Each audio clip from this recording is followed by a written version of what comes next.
నమస్తే, welcome to mega debate. నేను ప్రసాద్. కూటమి ఎప్పుడైతే వీళ్ళు అధికారంలోకి వచ్చారో వాళ్ళు రాష్ట్రం పైన పరిపాలనతో పాటుగా పదే పదే రెడ్ బుక్ అని చెప్పేసి ఏదైతే తెలుగుదేశం పార్టీ అభిమానులు కావచ్చు, జన సైనికులు కావచ్చు, ఈ ప్రభుత్వం ప్రవేశపెట్టిన పథకాలు కావచ్చు, పరిపాలన కావచ్చు, వాటితో పాటుగా రెడ్ బుక్ పైన కూడా కేంద్రీకృతం చేయాలి అని చెప్పేసి వాళ్ళ సైడ్ నుంచి ఒత్తిడి కూడా ఉంటుంది. అది సరే, వాళ్ళ ఒత్తిడి ఉన్నంత మాత్రం ఈ విధంగా చేస్తారా అని అంటే అది కరెక్ట్ కాదేమో బహుశా. అయితే ఎవరెవరైతే కొంతమంది పేర్లు ఉన్నాయి కదా, నోటికి పని చెప్పిన వాళ్ళు ఉన్నారు, కొంచెం మంది చేతులకు పని చెప్పిన వాళ్ళు ఉన్నారు.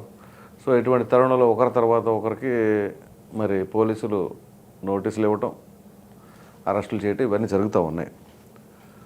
ప్రధానంగా తెలుగుదేశం పార్టీ అభిమానులు ఎదురు చూస్తున్న వ్యక్తి ఎవరైనా ఉన్నారు అంటే ఆయన మాజీ మంత్రి అయినటువంటి కొడాలి నాని గారు.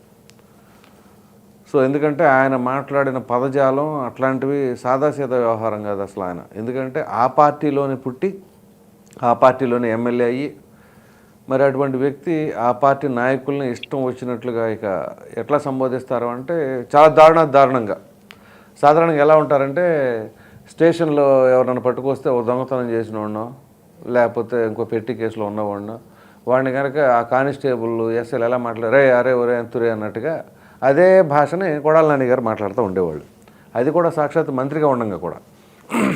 ఈ తరుణంలో ఎవరికైనా సరే బాధ కలుగుతుంది కదా. పైగా 3 సార్లు ముఖ్యమంత్రిగా చేసిన చంద్రబాబు నాయుడు గారి పైన, లోకేష్ గారి పైన చాలా దారుణంగా. ఆ విధంగా చెప్పాలంటే రాజకీయాలలో ఆ పదజాలం అనేది మరి ఎంతవరకు దాన్ని ఉపేక్షిస్తారో ఎవరికి తెలియదు. మరి ప్రజలైతే మాత్రం బాగా గమనిస్తూ ఉంటారు. ఈ తరుణంలో ఆయన పైన నిన్న విశాఖపట్నంలో కేసు నమోదైంది. ఆ కేసు అంటే ఫిర్యాదు చేసిన వాళ్ళు ఎవరంటే సత్యాల అంజనా ప్రియ. తను ఆంధ్ర యూనివర్సిటీలో లా కోర్స్ చదువుతూ ఉన్నారు. ఆవిడ విశాఖపట్నం 3 టౌన్ పోలీస్ స్టేషన్లో ఏదైతే కొడాలి నాని గారు చేసిన వ్యాఖ్యల పట్ల తను మనోవేదనకు గురయ్యి కేసు నమోదు చేయడం జరిగింది. గత ప్రభుత్వ హయాంలో ఏదైనా సరే కేసు రిజిస్టర్ చేయమంటే మరి అప్పుడు పోలీస్ అధికారులు తీసుకునే వాళ్ళో కాదో ప్రజలకు తెలుసు కాబట్టి ఇప్పుడు కేసు నమోదైంది. మరి ఇది కూడా రెడ్ బుక్ చాప్టర్లోని భాగమేనా ఏంటి అనే అంశాన్ని ఈరోజు మనం చర్చించబోతున్నాం. చర్చలో మనతో పాల్గొనబోతున్న వారు శ్రీనివాస్ చౌదరి గారు, తెలుగుదేశం పార్టీ అధికార ప్రతినిధి, అలాగే పాదయాత్ర వెంకటేశ్వర రెడ్డి గారు, వైసీపీ అధికార ప్రతినిధి, రాజకీయ విశ్లేషకులు దుర్గా కుమార్ గారు, అలాగే సీనియర్ అడ్వకేట్ అయినటువంటి ముప్పాళ్ళ సుబ్బారావు గారు. అందరికీ నమస్తే అండి. నమస్తే. ముందుగా వెంకటేశ్వర రెడ్డి గారు, ఏదైతే కొడాలి నాని గారు మీద కేసు నమోదయ్యిందో దాన్ని మీరు ఎట్లా చూస్తున్నారు? ఎవరో ఒక ప్రైవేట్ వ్యక్తి ఆ కంప్లైంట్ ఇచ్చింది. ఆ కంప్లైంట్ కోర్టు ద్వారా న్యాయస్థానాలు ఆ యొక్క చట్టాలను బట్టి, ఆ సెక్షన్ల బట్టి ఆ న్యాయస్థానాలు ఏం తీర్పిస్తాయో ఆ తీర్పుని మేము గౌరవిస్తాం. ఆ చట్ట ప్రకారం ఏ పని చేయాలి. అయితే మేమేమంటామంటే ఈ చట్టాలు కానీ, ఈ కేసులు కానీ, న్యాయ వ్యవస్థ కానీ, ఈ ప్రభుత్వం కానీ ప్రజలందరికీ సమానమేనా, ప్రజలందరికీ సమానమనే అవునా కాదనే డౌట్ మాకు వస్తుంది. ఎందుకు మాకు ఈ డౌట్ వస్తుంది అంటే ఇప్పుడు సాక్షాత్తు సభాపతిగా ఉన్న చింతకాయల అయ్యన్న పోతుడు గారు గత ముఖ్యమంత్రి గారిని చెత్త ముఖ్యమంత్రి, చెత్త ప్రభుత్వం, చెత్త నాకో అని పరుష పదజాలంతో అనేక మార్లు బహిరంగ సభల్లో బూతులు తిట్టిన ఆయన ఇప్పుడు సభాపతిగా ఉన్నారు. అట్లానే డిప్యూటీ సభాపతి గారు, ఉపసభాపతి గారు రఘురామకృష్ణరాజు గారు, ఆయన గత ప్రభుత్వంలో రాష్ట్ర ముఖ్యమంత్రి వర్యుల్ని అరే ఒరే తురే ఆ కొడుకు అది అని చెప్పేసి రకరకాలుగా మాట్లాడి కులాన్ని కూడా దూషించి ఒక సామాజిక వర్గాన్ని కూడా దూషించి ఇప్పుడు ఆయన ఉపసభాపతిగా ఉన్నారు. అట్లనే చంద్రబాబు నాయుడు గారు, సాక్షాత్ చంద్రబాబు నాయుడు గారు, ఆయన ఈయన కొడుకు ఈయన కో అని చెప్పేసి ముఖ్యమంత్రిని అరే ఒరే ఏరా అని చెప్పేసి మాట్లాడి అనేక రకాలుగా పరుష పదజాలంతో ఆ పార్టీ అధ్యక్షులుగా ఉన్న ఇప్పటి ముఖ్యమంత్రి గారు కూడా మాట్లాడి ఆయన ఇప్పుడు ముఖ్యమంత్రిగా ఉన్నారు. అట్లనే డిప్యూటీ సీఎం గారు డైరెక్ట్ గా చెప్పు చూపించి నా కొడకల్లారా రండిరా చూసుకుందాం అని చెప్పేసి పరుష పదజాలంతో విపరీతంగా మాట్లాడి ఆయన ఇప్పుడు డిప్యూటీ సీఎం గా ఉన్నారు. ఇక్కడ ఈ చట్టాలు వర్తించేటట్లయితే ఈ రెడ్ బుక్ గారు మీరు అమలు జరిపి చట్ట ప్రకారం న్యాయ ప్రకారం వెళ్ళేటట్టయితే మరి వాళ్ళని ఎప్పుడు అరెస్ట్ చేస్తారు? వాళ్ళని ఎప్పుడు అరెస్ట్ చేస్తారు? లోకేష్ బాబు గారు అయితే నా కొడక, నీ అబ్బా, నీ అమ్మ అని చెప్పేసి అప్పటి ముఖ్యమంత్రిని లోకేష్ బాబు గారు పరుష పదజాలంతో మాట్లాడారు. ఇప్పుడు మరి ఆయన్ని ఎప్పుడు అరెస్ట్ చేస్తారు? ఇవన్నీ ప్రభుత్వం ఒకసారి అధికారంలోకి వచ్చిన తర్వాత చట్టం అందరికీ వర్తింపజేస్తుందా, లేదా ఈ సామాన్య కార్యకర్తల్ని లేకపోతే అమాయకుల్ని సోషల్ మీడియాలో పోస్టులు చేసిన వాళ్ళని ప్రభుత్వం సరిగ్గా పనిచేయట్లేదని బెదిరించే వాళ్ళని, సూపర్ 6 గురించి అడిగినా, ఆడపిల్లల మానభంగాల గురించి అడిగినా, రాష్ట్రంలో జరుగుతున్న అన్యాయాల గురించి అడిగినా ప్రశ్నించే వాళ్ళని మాత్రమే కేసులు పెట్టి భయభ్రాంతులకు గురి చేస్తుందా? ఈ విషయాల మీద ప్రభుత్వం క్లియర్ గా కేటగిరికల్ గా వివరణ ఇవ్వాల్సిన అవసరం ఉంటది. ఇక్కడ ప్రభుత్వమే ఇన్ని రకాల ద్వంద్వ వైఖరులు, అబద్ధాలు ఆడుతూ, తప్పులు చెప్తూ, అబద్ధాలను నేను ఎందుకంటానంటే ఈ ప్రభుత్వమే ఈ కూటమి ప్రతిపక్షంలో ఉన్నప్పుడు 14 లక్షలు అప్పు అన్నది. అదే ప్రభుత్వంలోకి వచ్చి శాసనసభ బడ్జెట్ లో నిన్న పెట్టిన బడ్జెట్ లో 6,36,000 కోట్లు మాత్రమే చూపించగలిగింది. అట్లనే 33,000 మహిళలు కిడ్నాప్ జరిగింది, ఆ ట్రాఫికింగ్ గురయ్యారని చెప్పేసి ప్రతిపక్షంలో ఉండగా మాట్లాడారు. తీరా నిన్న శాసనసభ పక్ష సమావేశంలో మాట్లాడిన మాటలు, వివరణ ఇచ్చిన వివరణకి 34 మంది మాత్రమే అని చెప్పేసి చెప్తున్నారు. ఎన్ని అబద్ధాలు, ఎన్ని అభూత కల్పనలు, ఎన్ని మాటలు, గత ప్రభుత్వంలో ఎన్ని బూతులు మాట్లాడారు. వాళ్ళే ఇప్పుడు వచ్చి మాట్లాడుతూ వీళ్ళు వాళ్ళు మాట్లాడినేమో వేద మంత్రాలు, వాళ్ళు మాట్లాడిన శివస్తోత్రాలు, వాళ్ళు మాట్లాడినేమో అష్టోత్రాలు, గాయత్రి మంత్రాలు లాగా వీళ్ళు సామాన్యులు సోషల్ మీడియాలో పోస్టులు చేసిన వాళ్ళేమో బూతులని అవని ఇవని మాట్లాడుతున్నారు. ఎంతవరకు న్యాయం? ఇది ప్రభుత్వమేనా? ప్రభుత్వం కక్ష సాధింపుకే వచ్చిందా? కక్ష సాధింపు తీర్చుకునేటట్టయితే ఒకటి గుర్తుపెట్టుకోండి మీరు, అధికారం ఎల్లకాలం శాశ్వతం కాదు. ఎన్నికలు వస్తాయి. ఎన్నికలు వచ్చినప్పుడు ఎవరెవరినైతే మీరు హింసిస్తున్నారో, ఎవరెవరైతే మీరు అక్రమ కేసులు పెడుతున్నారో, ఎవరెవరినైతే మీరు దారుణంగా హింసించి రాష్ట్రాలను వదిలిపోయేలా తరిమి కొడుతున్నారో మీరు గుర్తు పెట్టుకోండి, మీరు మొక్కుకోండి. మీరు దేవుడికి గల్లీ వీధి ప్రతి ఒక్క దేవుడికి వెంకటేశ్వర మొక్కుకోండి. ఎన్నికలు వస్తాయి. ఎన్నికలు వచ్చిన తర్వాత మేము గెలవకపోతే, దేవుడా మమ్మల్ని గెలిపించకపోతే వాళ్ళ బారిన పడిపోతాం, జాగ్రత్త అని చెప్పేసి మొక్కుకోండి. ఎందుకంటే ఎన్నికలు రావడం ఖాయం. ఇప్పుడున్న మా ప్రతిపక్షం అధికారంలోకి రావడం ఖాయం. మీరు ఏ విధంగా అయితే చేశారో 1000 రెట్లు గడపకి, వీధికి, బజారుకి, ప్రతి చోట 1000 రెట్లు అన్ని రకాలుగా బదులు తెచ్చుకోవడానికి వైఎస్ఆర్సీపీ పార్టీ కార్యకర్తలు, నాయకులు, రాబోయే ప్రభుత్వం సిద్ధంగా ఉంది. గమనించాలని కోరుకుంటున్నాను. అయితే వెంకటేశ్వర రెడ్డి గారు, ఈ బూతుల సంస్కృతిని ఎవరైనా సరే ఖండిస్తారు. కాకపోతే దీన్ని మొట్టమొదటిగా ప్రారంభించింది ఎవరండి? చెప్పండి. అది కూడా మీరు చెప్పండి. నేను చెప్తాను. మీరు ఏ వీడియో చూపించినా దానికి ముందు వీడియో చూపిస్తాను నేను చెప్తా. 2014 నుంచి 19 మధ్యలో తెలుగుదేశం పార్టీ ఎమ్మెల్యేగా ఉన్నటువంటి బోండా ఉమేశ్వరరావు గారు అసెంబ్లీ వేదికగా కొడాలి నానిని ఉద్దేశించి మాట్లాడారు. ఒక వ్యాఖ్య, పాతేస్తా నా డాష్గా అని చెప్పేసి అన్నారు. శాసనసభ సాక్షిగా అప్పుడు ఏమన్నా ఆయన మీద చర్య తీసుకున్నారా? చెప్తాను సార్.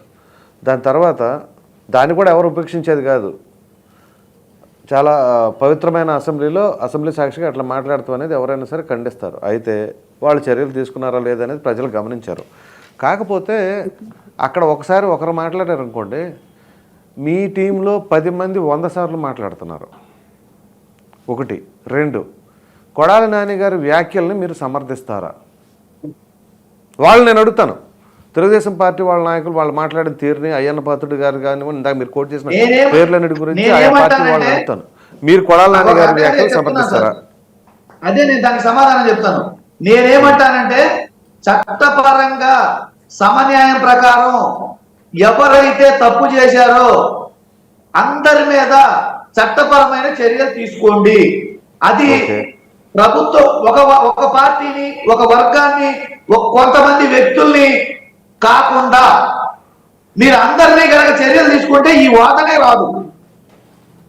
అది ఓకే సార్, మీరు కొడాలి నాని గారిని సమర్థిస్తున్నారా లేదా? ఆ వ్యాఖ్యల్ని చెప్పండి.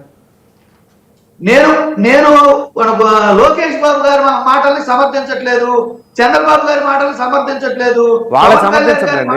కొడాలి నాని గారిని నేను అడుగుతుంది, వాళ్ళు మీరు సమర్థిస్తారు. అట్టనే ఏ పార్టీలో వాళ్ళు ఎవరు మాట్లాడినా సమర్థించరు. కానీ మీ పార్టీ మీ వ్యక్తులు మాత్రం డైరెక్ట్ పేరు పెట్టి చెప్పరు. రైట్, మీ పార్టీ వ్యక్తులను మాత్రం పేరు పెట్టి నేను అడిగినా సరే మీరు పేరు పెట్టి చెప్పరు. నేను చెప్పాను కదండి, చంద్రబాబు నాయుడు గారి మాటలు సమర్థించను, అయ్యన్న పాత్రుడు గారి మాటలు సమర్థించను, పవన్ కళ్యాణ్ గారి మాటలు సమర్థించను, లోకేష్ బాబు గారి మాటలు సమర్థించను, అట్లానే ఏ పార్టీ వ్యక్తులు కూడా మాట్లాడినా సమర్థించను. మీరు కూడా లాక్ వర్క్ చేసినట్టున్నారు ఈ మధ్యలో ఏమన్నా? రైట్ రైట్, మళ్ళీ వస్తాను నేను. చౌదరి గారు చెప్పండి. ఏంటి మరి కొడాలి నాని గారు మాట్లాడిన మాటలే మీకు కనిపిస్తాయా? అయ్యన్న పాత్రుడు గారు మాట్లాడినవి, రఘురామకృష్ణరాజు గారు మాట్లాడినవి కనిపించవు. మీరు వాళ్ళని శాసన సభాపతుల్ని, ఉపశాసన సభాపతుల్ని చేస్తున్నారు. అట్లాగే లోకేష్ గారు మాట్లాడింది కావచ్చు, ఇప్పుడు చెప్పారు కదా పాదయాత్ర వెంకటేశ్వర రెడ్డి గారు. మరి మీ సమాధానం ఏంటి? చట్టం అందరికి సమానమా కాదా? ఇక్కడ ప్రసాద్ గారు, మొదట మీకు అదాన్ వీక్షకులకి, అలాగే నా లాయర్ గారు అయినటువంటి ఉపాలక్ష్మణ్ గారికి, అలాగే వైసీపీ నేత వెంకటేశ్వర రెడ్డి గారికి, అలాగే దుర్గా కుమార్ గారు అనలిస్ట్ గారికి, దుర్గా కుమార్ గారికి నా నమస్కారాలు, శుభోదయం. ఉపాల్ సుబ్బారావు గారికి కూడా పేరు మిస్టేక్ అయిన. టోటల్ గా రాష్ట్ర రాజకీయాలు ఒక ఆశాజనకంగా ఉంటాయేమో అని పకటగల్లు కంటున్నటువంటి వైఎస్ఆర్సీపీ నాయకులకి మొదట ముందు తరాల నుంచి బయటకు రమ్మని చెప్పిన విశ్వాసం. ఇప్పుడు అధికారం వస్తుంది, మళ్ళా మేము వస్తాము అంటే కర్మ సిద్ధాంతం మర్చిపోయారేమో. ఎంత సమాజానికి ఇచ్చారో తిరిగి ఇస్తున్నారు మీకు. సో అవన్నీ కూడా గుర్తుపెట్టుకొని 2029, 28, 30 ఎప్పుడు ఎలక్షన్స్ వస్తే మళ్ళీ మేము గెలుస్తాము, మళ్ళీ అధికారంలోకి వస్తాము, గడప గడపకు మేము ప్రతీకారం తీర్చుకుంటాం. చాలా సంతోషం, కనండి తప్పలేదు, కళ్ళగనడం తప్పేం కాదు. కాకపోతే మీ నాయకుడు ఇచ్చిన పిలుపుని మర్చిపోయారు. 2029 కళ్ళు మూసుకోండి, మళ్ళీ అధికారంలోకి వస్తుందని చెప్పి. కళ్ళు మూసుకుంటారో నిద్రపోతారో అది వాళ్ళ ఇష్టం. అయితే ఇక్కడ మీరు చెప్పిన పాయింట్ లోకేష్ గారు కావచ్చు, చంద్రబాబు నాయుడు గారు కావచ్చు, లేదంటే ఇతర నాయకులు కావచ్చు, కొంత అసాంఘిక వర్డ్స్ వాడారు. నాకు తెలిసి బాబు గారు కానీ లోకేష్ గారు కానీ ఈ పదాలు ఎక్కడ వాడుంటే చూపించమనండి, నేను ఒప్పుకుంటా. మిగిలిన వారైతే ఖచ్చితంగా భావోద్వేగాలకు గురి అయ్యారు. అలాగే పంపించండి, నో ప్రాబ్లం లేదు. నాకు తెలిసి వాళ్ళిద్దరు అయితే ఏకవచనాలు కూడా మాట్లాడాలని రకరకాలుగా ఆలోచిస్తారు. వాళ్ళిద్దరూ ఎప్పుడు కూడా అన్పార్లమెంటరీ వర్డ్స్ వాడిన సంగతి నాకు తెలియదు. అయితే ఇక్కడ మీరు చెప్పిన అంశం, ప్రధాన అంశం నాని గారు లోకేష్ యొక్క పుట్టుకుని గురించి మాట్లాడితే ఖచ్చితంగా ఎవరికైనా కోపం వస్తుంది. వాళ్ళ అమ్మగారి సంబంధాల గురించి, మాధవరెడ్డి గారి గురించి మాట్లాడిన మాటలు వస్తే ఖచ్చితంగా ఏ కొడుకైనా ఏ భర్తకైనా నరనరాలు ఉడికిపోతాయి. కాబట్టి ఖచ్చితంగా అభిమానులుగా ఉండేవాడు కోప్పడతారు, తిడతారు, అరుస్తారు. ఇటువంటి మాటలు శాసనసభ, ఆంధ్రప్రదేశ్ దేవాలయం లాంటి శాసనసభలో మాట్లాడేటప్పుడు ముసిముసి నవ్వులు నవ్వుకుంటా కూర్చున్న జగన్మోహన్ గారిని ఏమనాలి? సమర్థిస్తున్నాడా, ఇంకా గట్టిగా మాట్లాడమన్నాడా, లేదా అభినందిస్తున్నాడా, లేదా మంత్రి పదవి ఇచ్చాడా? రెండో విషయం. అయితే ఏ తప్పు చేసినా నివారించాల్సిన బాధ్యత ఆ పార్టీ అధినేత పైన ఉంటుంది. శాసనసభలో మాట్లాడేటప్పుడు కనీసం అలా మాట్లాడకూడదని కూడా ఓడగొనుకుండా చివరికి మాకు అభిమానులు ఉంటారు, వాళ్ళకి అభిమానం ఉంటుంది, వాళ్ళ అభిమానులు రెచ్చిపోతారు, ఇలాంటి మాటలు కాకుండా చిన్న పిల్లలు కూర్చొని ప్రభుత్వ కార్యక్రమాల్లో మీటింగ్ లో కూర్చుంటే నా ఇంటికి కూడా పీకలేని వాళ్ళు ఎవరు? ఈ ముఖ్యమంత్రి. అలాగే ఇంకొక విశాఖ సభలో కాలర్స్ మర్చండి, చట్టం ముడచండి, యుద్ధానికి సిద్ధంగా పిలిపించింది ఎవరు? మీ ముఖ్యమంత్రి గారు. ఈరోజు పోసాని కృష్ణమురళి, శకుంతల, అలాగే శ్రీరెడ్డి, బోరుగడ్డ అనిలు, వర్రా రాఘవరెడ్డి, వెంకటరెడ్డి, సజ్జల భార్గవ్, పంచప్రభాకరు, ఆర్జీవి వర్మ, ఇలాంటి సైకోల్ని తయారు చేసింది ఎవరు? వాళ్ళు ఎవరు పార్టీలో ఉన్నారు? వాళ్ళు మాట్లాడే భాషలు విన్నారు కదా, ఒక్కొక్క వ్యక్తి పెట్టిన పోస్టులు చూశారు కదా. సభ్య సమాజం నీచాతిరీచంగా విమర్శించే స్థాయికి తీసుకెళ్లారు. మరి ఈ సైకోలకి నాయకుడు ఎవరు? ఈ సైకో సామ్రాజ్యాన్ని 1800 మంది ఉద్యోగస్తులు పెట్టుకొని, దాదాపు 50 పెయిడ్ ఛానల్స్, యూట్యూబ్ ఛానల్స్ పెట్టుకొని, 400 మంది కోఆర్డినేటర్లు పెట్టుకొని, జిల్లాకు 30 లక్షల రూపాయలు ఖర్చు పెట్టి దానికి అన్నదాత సుఖీభవ, అదే మన తల్లికి వందనం కార్యక్రమాల డబ్బుల నుంచి, అలాగే పెంచే డబ్బుల నుంచి నేరుగా మీ ఇంటికే డబ్బులు చేర్చే విధంగా ఆ పేర్లలో ఈ పేర్లు చేర్చి ప్రభుత్వ ఖజానా బొక్కేసి ప్రభుత్వ అధినేతను తిట్టించారు. ఇది ఆర్గనైజ్డ్ క్రైమ్ అంటే. అలాగే తల్లికి వందనే కాకుండా డ్వాక్రా నిధులు కావచ్చు, ఎన్ఆర్జీ ఫండ్స్ కావచ్చు, జీపీఎఫ్ నిధులు కావచ్చు, కార్పొరేషన్ నిధులు కావచ్చు, అదేవిధంగా రివర్స్ టెండరింగ్ పేరు చెప్పిన ఎఫ్ఆర్పిఎం దాటిన సంబంధించి లోన్లు కావచ్చు, అలాగే సాక్షికి ఇచ్చిన అడ్వర్టైజ్మెంట్లు కావచ్చు, సాక్షి పేపర్ వేసుకున్న వాలంటీర్లు కావచ్చు, ఇలా కోటాను కోట్ల రూపాయలు ఆర్గనైజ్డ్ క్రైమ్ చేసింది. చౌదరి గారు మీరే చెప్పండి ఒక ప్రశ్న. మీరు మంచి క్వశ్చన్ అడిగారు. ఏంటి అంటే జగన్మోహన్ రెడ్డి గారు ఎప్పుడైనా సరే ఖండించారా అని. At the same time bonda Umameshwara గారు మాట్లాడినప్పుడు మరి మీ అధినేత ఖండించారా? తప్పకుండా సార్, తప్పకుండా. ఇది కూడా మంచి మాట. ఎందుకంటే ఇటువంటి సంస్కృతి, ఇలాంటి బూతులు మాట్లాడడం 100 రూపాయలు తప్పు. నేనైతే ఖండిస్తాను మొహమాటలేదు. మరి బాబు గారు ఖండించారు, నాకు అసలు నాకు గుర్తులేదు. అయితే ఇప్పుడు నేను కూడా చెప్తున్నా, ఇప్పుడు ఏ పార్టీ నాయకులు అయినట్టు కలర్ఫుల్ గా మాట్లాడాల్సిన అవసరం లేదు. మా పార్టీ నాయకులు ఇంటికెళ్ళి పరామర్శించి వచ్చారు. ఒక్క నిమిషం, బోసెడికి అన్నందుకు ఇంటికెళ్ళి పరామర్శించి వచ్చారు. పరామర్శించారు. మాట్లాడడానికి మీ సీఎం గారు ఏం చేశారు, ఆయన ఇంటి మీదకి వెళ్ళి పిల్లలు కుటుంబం భయభ్రాంతులు చేసే విధంగా ఏ విధంగా రాక్షస దాడులు చేశారు మీరు చూశారు. వీటి వల్ల ఎటువంటి ఫలితాలు వచ్చాయి, ఇలాంటివి సమర్థిస్తున్నాం, ఇలాంటి చేయండి, ఏపీలో అభిమానులు బీపీ రావాలని చెప్పిన దానికి మిమ్మల్ని 11వ జగన్మోహన్ రెడ్డి గారు చేశారు. మళ్ళీ మేము సమర్థిస్తాము, 29 అధికారులకు వస్తాము, మళ్ళీ ఇట్లా బిహేవ్ చేస్తాం అంటే నాకు పార్టీ ఏమంటుందని చిరునామా గల్లంతయ్యే ఆస్కారం ఉంది దాన్ని సమర్థిస్తే. అది వాళ్ళ ఇష్టం. అయితే ఇప్పటికే ఎమ్మెల్యేలు, ఎంపీలు, మంత్రులు ఎక్కడున్నారు, ఈ కార్యకర్తలు ఏమయ్యారు, జగన్మోహన్ గారు బెంగళూరు ప్యాలెస్ లో ఏం చేస్తున్నారని ఇంకా వెంకటరామరెడ్డి గారు చెప్పాలి. అయితే ఇక్కడ కొత్త విషయం ఏంటంటే పూర్తిగా తల్లిని చెల్లిని వివస్త్ర చేసి పోస్టులు పెట్టిన వాళ్ళని కూడా జగన్మోహన్ గారు సంబంధించినట్టే కదా లెక్క. మీరు ఇంకా పోస్టులు పెట్టండి. ఇప్పుడు జగన్మోహన్ గారిని అడుగుతున్నా, మీ తల్లిని చెల్లెల్ని, ఇద్దరు చెల్లెల్ని దుర్మార్గంగా న్యూడ్ పోర్టులు పెట్టిన వాళ్ళు మీరే పెట్టారు. దాని గురించి కడప ఎంపీ గారు కడప ఎస్పీ గారు క్లారిటీ ఇచ్చారు. వర్రా రవీంద్రారెడ్డి గారి పోస్ట్ లో ఉదయ్ కుమార్ అనే విశాఖ ఐటీడీపీకి సంబంధించిన వ్యక్తి ఆ పోస్టులు పెడితే అతన్ని కూడా అరెస్ట్ చేశారు. మీరు అది గమనించండి. నేను ఒక మాట చెప్తాను, మీరు అది గమనించండి.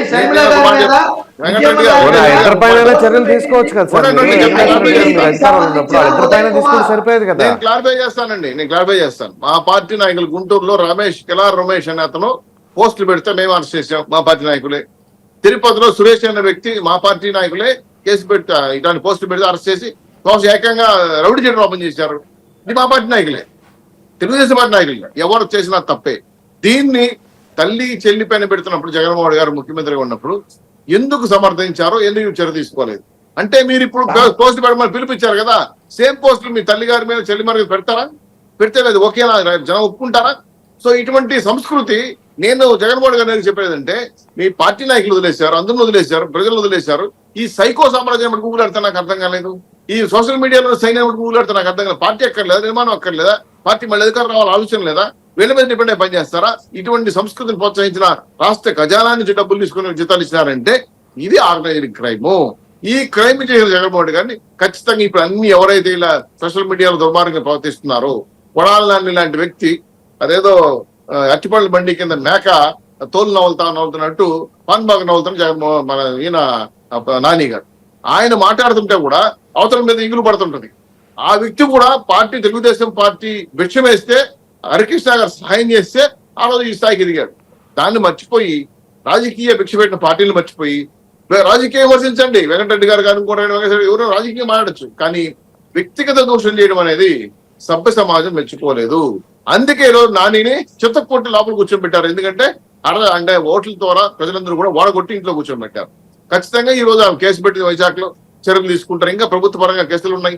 ఆయన మంత్రి ఉన్న శాఖలో వేల కోట్ల రూపాయలు అవినీతి జరిగిన దాని మీద కేసులు ఉన్నాయి. ఇవన్నీ కూడా ఏంటంటే టోటల్ గా రాష్ట్ర ప్రభుత్వం ఒక ఆర్గనైజర్ గా చేసి ప్రతిపక్షాలను నోరెత్తలేకుండా చేసిన బాధ్యత వహించిన బాధ్యత జగన్మోహన్ రెడ్డి గారిది. అందుకే ఈ రోజు వాళ్ళకి ఆ పరిస్థితి వచ్చింది. మళ్ళీ దీన్ని మేము భుజానికి ఎత్తుకుంటామంటే మాత్రం మీ అడ్రస్లు గల్లంత అవుతాయి. ఇది కరెక్ట్ అయిన పద్ధతి కాదు. మేము కష్టాధిప చర్యలు చేయకూడదనే ఉద్దేశంతోనే మీరు ఎన్ని మాటలు మాట్లాడి ఓపిక సహించాము 4 ఏళ్ళుగా. ఇప్పుడు పరిస్థితి బాగాలేదు కాబట్టి మేము దాన్నే కొనసాగిస్తామంటే, దాన్ని సమర్థిస్తామంటే, మా పార్టీ నాయకులు రైట్ అంటామంటే ఇంక ప్రజల తీర్పు వేరే రకంగా ఉండదని చెప్పి హెచ్చరిస్తూ భవిష్యత్తులో మా పార్టీ కుటుంబ నాయకులు ఎవరు కూడా ఇటువంటి సంస్కృతి పాల్పడొద్దని చెప్పి మీద రిక్వెస్ట్ చేస్తున్నాం సార్. Right sir. దుర్గాకుమార్ గారు నమస్తే అండి. సుబ్బారావు గారు, నేను ఒకసారి దుర్గాకుమార్ గారితో మాట్లాడి వస్తాను సార్. నమస్కారం ప్రసాద్ గారు, మన మిత్రులు కూడా వెంకటేశ్వర రెడ్డి గారు, మన చౌదరి గారు, సుబ్బారావు గారు, అందరికీ కూడా నమస్కారం. మన వీక్షకులకు కూడా సార్, ఇప్పుడు ఏదైతే ఇప్పుడు మన కొడాల నాని గారు అరెస్ట్ని మీరు ఎట్లా చూస్తారు? రాజకీయ కక్షగా చూస్తారా, లేకపోతే చట్టం దానిపైన చేసుకుపోతుంది అనుకుంటున్నారా? అసలు కొడాలి నాని అనే వ్యక్తి గురించి మనం ఇప్పుడు ఆలోచించాల్సిన అవసరం ఏం లేదండి. అసలు కొడాలి నాని అనే ఇంకాపై చాలా ఉంటాయి, అందుకని చెప్తా. ఇప్పుడు ఏ పార్టీ అయినా ఏ విధానాలైనా ఎటువంటి పద్ధతులైనా పాటించే స్వేచ్ఛ ఆ పార్టీలకు ఉందండి. మంచిని పాటించవచ్చు, చెడు కూడా పాటించవచ్చు. చెడు మార్గంలో వెళ్తున్నప్పుడు కూడా ఎవరు కూడా ఆపరు, ఎందుకంటే ఇది మా విధానం. బొత్స సత్యనారాయణ గారు ఏం చెప్పాడు? మేము గతంలో పాటించిన అన్ని పాలసీలని మేము పునరుద్ధరిస్తాము, మా విధానాలే కరెక్ట్ అన్నాడు. కరెక్ట్, తప్పలేదు. ఇప్పుడు వాళ్ళ విధానాలు మంచి అనుకున్నప్పుడు వాళ్ళు మళ్ళీ అధికారంలోకి రాగానే అవన్నీ కూడా అమలు చేస్తారని ప్రజలు కూడా ఇప్పుడు గుర్తించారు. అట్లాగే నిన్న ఆయన సోషల్ పోస్టింగ్లు పెట్టడానికి మీరేం భయపడక్కర్లేదు, పెట్టండి. ఎటువంటి పోస్టులైనా మీకు ఒకవేళ భయం అయితే నా పేరు మీద పెట్టమని జగన్మోహన్ రెడ్డి గారు, ఒక మాజీ ముఖ్యమంత్రి, ప్రతిపక్ష నాయకులు ట్వీట్లు పెట్టమన్నారు ఆయన.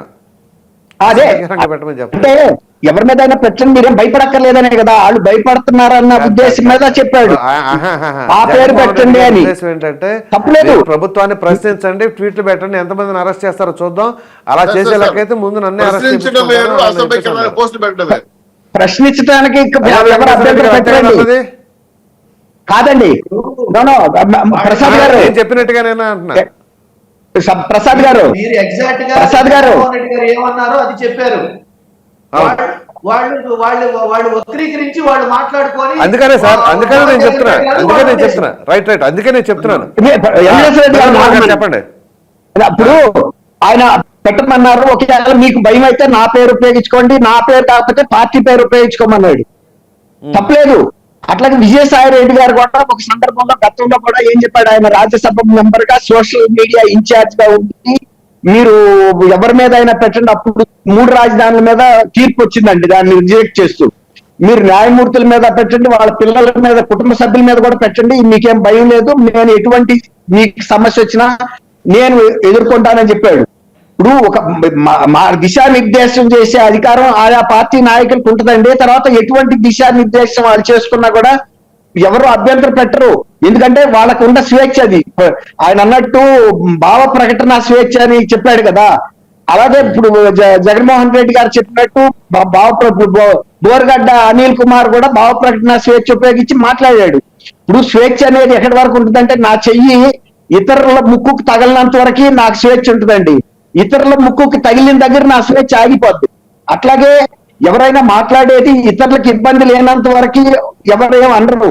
కానీ ఇప్పుడు ఇతరుల బిడ్డల మీద మాట్లాడిన అంశం, ఇప్పుడు పవన్ కళ్యాణ్ గారి కూతురు గురించి మాట్లాడిన అంశం, అది భావ ప్రకటన స్వేచ్ఛ అయితే, జగన్మోహన్ రెడ్డి గారి కూతుర్ల మీద కూడా అలాంటి ప్రకటన, అటువంటి మాటలే మాట్లాడిన వ్యక్తిని అరెస్ట్ చేయొద్దండి, అతనికి ఆ భావ ప్రకటన స్వేచ్ఛ ఉందని మహాత్మా గాంధీ గారి లాగా చెప్పే అంత భారీ మనస్తత్వం అనుకుంటే మనం తప్పు పట్టాల్సిన అవసరం లేదు. అంటే భావ ప్రకటన స్వేచ్ఛని ఈ విధంగా అర్థం చేసుకున్నాడు కావున జగన్మోహన్ రెడ్డి గారు.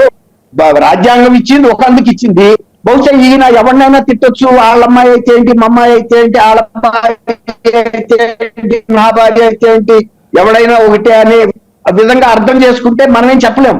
కానీ రాజ్యాంగం ఇచ్చిన స్వేచ్ఛ ఏంటంటే, ఇతరులకు ఇబ్బంది లేనంత వరకు మాత్రం నీకు స్వేచ్ఛ ఉంటుంది, ఎక్కడైతే ఇతరులకు ఇబ్బంది అయిందో నీ స్వేచ్ఛ ముగుస్తుంది. అది సుబ్బారావు గారు కూడా ఉన్నారు, వారు న్యాయ నిపుణులు, లాయర్. దీంట్లో కంట రాజ్యాంగంలో న్యాయ శాస్త్రాలు చదవాల్సిన అవసరం లేదు, ఇది కామన్ సెన్స్. గతంలో కూడా మన పూర్వీకులందరూ కూడా పక్క వాళ్ళకి ఇబ్బంది లేనంత వరకు వాళ్ళ వ్యవహారాలు చక్కబెట్టుకుంటా చాలా సహజీవనం చేశారు అన్ని వర్గాల వాళ్ళు. ఈ నా ఎస్టీ చెల్లెళ్ళు, బీసీ చెల్లెళ్ళు అట్టా ఎప్పుడు కూడా ఎవరు చెప్పలా, అందరూ నా సోదరి మనులు అన్నారు. కానీ ఏ బహిరంగ సభలో అయినా స్వతంత్ర సమరం నుంచి కూడా ఇవాళ వర్గీకరణ చేసి అదేదో టెక్నికల్ గా రిజర్వేషన్లు ఇచ్చేటప్పుడు చెబుతారు, కానీ బహిరంగ సభల్లో కూడా ఎస్సీలంతా ఒక దగ్గర, ఎస్టీలు ఒక పక్కన, బీసీలు మైనార్టీలు అట్లా కూర్చోరండి, అందరూ కామన్ గా కూర్చుంటారు. అట్లా వర్గీకరణ విభజన చేసి మాట్లాడటం ఎవరు స్వేచ్ఛ వాళ్ళకు ఉంది. అట్లాగే ఇప్పుడు వెంకటేశ్వర రెడ్డి గారు ఏమంటాడంటే, నేను అందరినీ ఖండిస్తున్నాను, మీరు అడుగుతున్నారు ఫలానా ఆయన పేరు చెప్పమని. పేరు ఆయన ఒప్పుకున్నా ఒప్పుకోకపోయినా ప్రజాబాహుళ్యం ముందు మాట్లాడాడు. ఆయన మాట్లాడింది శాసనసభలో మాట్లాడారు. విజయ్ కుమార్ గారు, ఒకటైనా సరే విజయ్ కుమార్ శాసన ఒక చిన్న మాట. ఇంకోటండి, వెంకటేశ్వర రెడ్డి గారు ఆగండి. నిన్న చంద్రబాబు నాయుడు మీరే మాట్లాడండి. నీకు సబ్మిషన్ చేస్తారంట. శాసనసభలో ఏం చెప్పాడు? మా పార్టీకి చెందిన వ్యక్తులైనా సరే ఏమన్నా వెంకటేశ్వర గారు మీరు మాట్లాడినప్పుడు అందరూ విన్నారు, నేను మాట్లాడినాను సార్. నాకేం ఒక పార్టీ పట్ల ఏమీ అభిమానం లేదు. ఇంకే ఒక మీరు ప్రశ్న మీరే మాట్లాడండి. మాట్లాడరు, మీకు సబ్మిషన్ సంప్రదాయం పాయింట్ మాట్లాడు సార్. ఇప్పుడు మధ్య మధ్యలో మీరు ఆపొద్దు. మీరు అందరూ మీరు ఎంతో సౌమ్యంగా చెప్పారు, సంస్కారంగా చెప్పారు, అందరూ విన్నారు. మీ సంస్కారంగా చెప్పిన విన్నారు, అట్లాగే మీరు కూడా వినండి. ఇప్పుడు జగన్మోహన్ రెడ్డి గారేమో ప్రతిపక్షంలో ఉన్నారు, మీరేం సంకొత్తు పెట్టమన్నాడు. అధికారంలో ఉన్న ముఖ్యమంత్రి ఏం చెప్పాడంటే, మనం ఇతరుల పట్లే కాదు మన పార్టీకి చెందిన వ్యక్తులు కానీ ఎవరైనా సరే వాళ్ళ పరిమితులు దాటి గనక వ్యవహరిస్తే చర్య తీసుకోమని శాసనసభ దీనిలోనే చెప్పారు. అలాగే అట్లా ఉండాలి తప్ప శాసనసభలో ఈ అరాచక శక్తుల్ని ప్రోత్సహించడం, లేకపోతే నేను ముఖ్యమంత్రిగా ఉంటే మాత్రమే రాష్ట్ర ప్రభుత్వం ఉండాలి, నేను ముఖ్యమంత్రిగా లేకపోతే రాష్ట్రపతి పాలన ఉండాలి, ఇలాంటి అంశాలు మాట్లాడుతున్నప్పుడు ఎవరైనా కూడా ప్రజలు గమనిస్తారు. మీరు చెప్పారు రేపు 29లో ఎవరు అధికారంలోకి రావాలనేది నేను, వెంకటేశ్వర రెడ్డి గారు, మీరు నిర్ణయించలేదు, ప్రజలు నిర్ణయిస్తారు. ప్రజలు కూడా ఎలా నిర్ణయిస్తారంటే ఈ 5 సంవత్సరాల పరిపాలన చంద్రబాబు కూటమి ప్రభుత్వం ఎలా చేసింది, తర్వాత ప్రతిపక్షంలో ఉండే జగన్మోహన్ రెడ్డి గారు ఎంత బాధ్యతాయుతంగా వ్యవహరించాడు, ప్రజల పట్ల నిజంగా ఆయనకి చిత్తశుద్ధి ఉందా లేదా, లేకపోతే 2019, 24 మధ్యలో వ్యవహరించిన తీరులోనే ఆయన మనస్తత్వం ఉందా, అదే సలహాదారుల్ని అదే పద్ధతుల్ని పాటిస్తున్నాడని చూసి తీర్పిస్తారు. మార్పు ఉంటే కనుక నిజంగా కనుక ఆయనలో ఆ మార్పు వచ్చినాడు ఆదరిస్తారు. ఎందుకు ఆదరించరు? ఆయన ఎవరికి శత్రువు కాదు. కాకపోతే ఆయన విధానాల ద్వారా ప్రజలకి దూరం అయ్యాడు. 151 సీట్లు ఇచ్చింది అదే ఆంధ్రప్రదేశ్ ప్రజలు కాదు, 11 సీట్లు పరిమితం చేసింది కూడా అదే ఆంధ్రప్రదేశ్ ప్రజలు. ఎప్పుడైనా నోరు మంచిది అయితే ఊరు మంచిది అవుతుంది అంటారండి. మనం మాట్లాడే తీరు, మనం పరిపాలన చేసే తీరు మంచిదైతే ప్రజలు ఎవరినైనా ఆదరిస్తారు. అంతేగాని మనమే డిక్లేర్ చేసుకోకర్లా, నేను గెలుస్తాను, పలానాడు గెలుస్తాడు, పలానాడు. ఇప్పుడు కొడాలి నాని గురించి మీరు చెప్పారు, ఆయన పూర్వాశ్రమం ఏంటో తెలియదు, కానీ ఎప్పుడు లారీల గురించి లారీలతో తొక్కిస్తున్నా అంటే బహుశా ఆయన గతంలో ఏదన్నా లారీ క్లీనరో డ్రైవరో చేశాడని నేను అనుకుంటున్నా. ఎందుకంటే ఎప్పుడు లారీ తప్ప ఆయన ఇంకేం కనపడదు. మరి లారీలు చాలా ఉంటాయి, ఆయన కూడా తొక్కుతాయి కదా. ఆయన ఏమన్నా లారీలు తొక్కితే నలిగిపోయినటువంటి ఇనప విగ్రహం లాంటి వ్యక్తి. కాబట్టి ప్రజలు అందరినీ గమనిస్తున్నారండి. అధికారం కోల్పోయినా నేనే ముఖ్యమంత్రిని, ఫలానాన్ని నేను జైల్లో పెడతానని వెళ్ళిన సాటల్లా వార్నింగ్లు ఇస్తుంటే తప్పు చేశాడని చెబుతున్నాడు, సమర్థిస్తున్నాడు. పిన్నెల్లి రామకృష్ణారెడ్డి ఈవీఎం ఏంటి మీ సబ్మిషన్ ఏంటి? ఒక నిమిషం సార్, దుర్గా కుమార్ గారు మాట్లాడమన్నాడు వారిని మాట్లాడుతున్నారు. 19 నుంచి ఇప్పటి వరకు స్టిల్ టుడే ఇప్పటి వరకు జగన్మోహన్ రెడ్డి గారు వాడిన అన్పార్లమెంటరీ లాంగ్వేజ్ పదం ఏదన్నా ఉంటే ఒక్క వీడియో మీ పెద్దలందరికీ నీతో సహా మీ పెద్దలందరికీ చూపించమని అడుగుతున్నాం. రైట్, ఒక్క నిమిషం ఒకటే చెప్తా. ఆయన్ని ఒక ముఖ్యమంత్రిగా ఉన్న టైంలో జగన్మోహన్ రెడ్డి గారు చంద్రబాబుని నడివీధిలో కాల్చి చంపమంటూ పార్లమెంటరీ సాంప్రదాయమా అని అడిగినట్టు. రైట్, సుబ్బారావు గారు నమస్తే అండి. సార్, ఇప్పుడు ఏదైతే కొడాలి నాని గారి పైన ఒక కేసు నమోదైంది కదండి, ఏదైతే నా మనోభావాలు దెబ్బతిన్నాయని చెప్పేసి ఒక లా స్టూడెంట్, అంజనా ప్రియ అనే లా స్టూడెంట్ కేసు రిజిస్టర్ చేయటం, అంటే ఫిర్యాదు చేయటం, సో ఎటువంటి సెక్షన్లో నమోదయ్యే అవకాశం ఉంది? దాని నుంచి మరి కోర్టులో ఎట్లాంటి ప్రభావం ఉండబోతుంది చెప్పండి. అది ఒకటే అండి, అది దానిలో ప్రస్తావించే ముందు మన వెంకటరెడ్డి గారు చెప్పిన కొన్ని అంశాలను కూడా మనం వెంకటేశ్వర రెడ్డి గారు ఆయన ఏమంటాడంటే, అయ్యన్న పాత్ర గారు తిట్టలేదా, రఘురామకృష్ణరాజు గారు తిట్టలేదా, మరి అప్పుడు పరుష పదార్థం కదా అని చెప్పేసి అన్నారు. కరెక్ట్, వాళ్ళు తిట్టినా అది తప్పే, అందుకే కదా వాళ్ళ మీద కేసులు పెట్టారు. కేసులు పెడతామే కాదు కదా, చట్ట వ్యతిరేక చర్యలకు పాల్పడి 3rd degree మెథడ్స్ కూడా ఉపయోగించారు కదా సిఐడి రఘురామకృష్ణరాజు మీద. కాబట్టి ఎవరు చట్ట వ్యతిరేకంగా పాల్పడినా వాళ్ళ మీద కేసులు పెట్టడం అనేది రూల్ ఆఫ్ లా. కానీ గత 4-5 సంవత్సరాల కాలంలో అలాంటివి జరిగినాయా? కొడాలి నాని తిడతాడు, ఇంకో నాని తిడతాడు, అంబటి రాంబాబు తిడతాడు, రోజా తిడతారు. మరి ఏమన్నారు? వాళ్ళకి ఏమైనా ప్రత్యేకమైన చట్టాలు ఏమైనా ఉన్నాయా? ఒకటి. రెండోది ఇంకోటి ఏంటంటే, గతంలో తిట్టారు కదా అంటారు. తిట్టిన వాళ్ళ మీద చర్య తీసుకోవచ్చు కదా. లేదంటే చంద్రబాబు నాయుడు, నారా లోకేష్ తిట్టారని చెప్తున్నారు కదా. ప్రభుత్వం మీ హయాంలో ఉంది కదా. చట్ట వ్యతిరేక చర్యలను పాల్గొన్న వాళ్ళ మీద చర్యలు తీసుకోవచ్చు కదా, ఎందుకు తీసుకోలేదు? కానీ వాట్సాప్లో పెట్టినటువంటి ముసలాళ్ళ రంగనాయకం లాంటి వాళ్ళని ఎందుకు అరెస్ట్ చేసి వాళ్ళని వేధింపులకు గురి చేశారు? అంటే మీరు వాట్సాప్ పెడితేనేమో అది చట్టబద్ధమైంది, అదే మ్యాటర్ కనుక ఎవరన్నా చేస్తేనేమో అది చట్టవిరుద్ధమైంది. ఈ వివక్షత పాలకులకు ఉండొచ్చు అసలు. కాబట్టి అది జరిగింది గతంలో. ఎందుకంటే నాలాంటి వాళ్ళ జీవో నెంబర్ 1 వలన మానవ హక్కులు, పౌర హక్కులు ఉల్లంఘించబడతాయి, భావ వ్యక్తీకరణ స్వేచ్ఛ ఉల్లంఘించబడుతుందని చెప్పేసి నిరసన తెలియజేయమని పిలిపిస్తే నాలాంటి వాళ్ళని సైతం హౌస్ అరెస్ట్ చేశారు. సాయంత్రానికి వచ్చేసి నోనో మిమ్మల్ని పైనుంచి ఆదేశాలు వచ్చినాయి, మిమ్మల్ని పోలీస్ స్టేషన్లోనే పెట్టమన్నారని చెప్పేసి 20 కిలోమీటర్ల దూరంలో రాజనగరం పోలీస్ స్టేషన్లో నిర్బంధించారు. న్యాయస్థానాన్ని ఆశ్రయిస్తే న్యాయస్థానం మందలించి వదిలేశారు. వేరే విషయం. అంటే లా అనేది అందరికీ సమానంగా ఉండాలా, అవసరం లేదా? లాని ధిక్కరిస్తే తప్పని చెప్పాలా లేదా? ఆయన భావ వ్యక్తీకరణ స్వేచ్ఛ అంటున్నారు. భావ వ్యక్తీకరణ స్వేచ్ఛ రాజ్యాంగం ఎక్కడ వరకు ఇచ్చింది?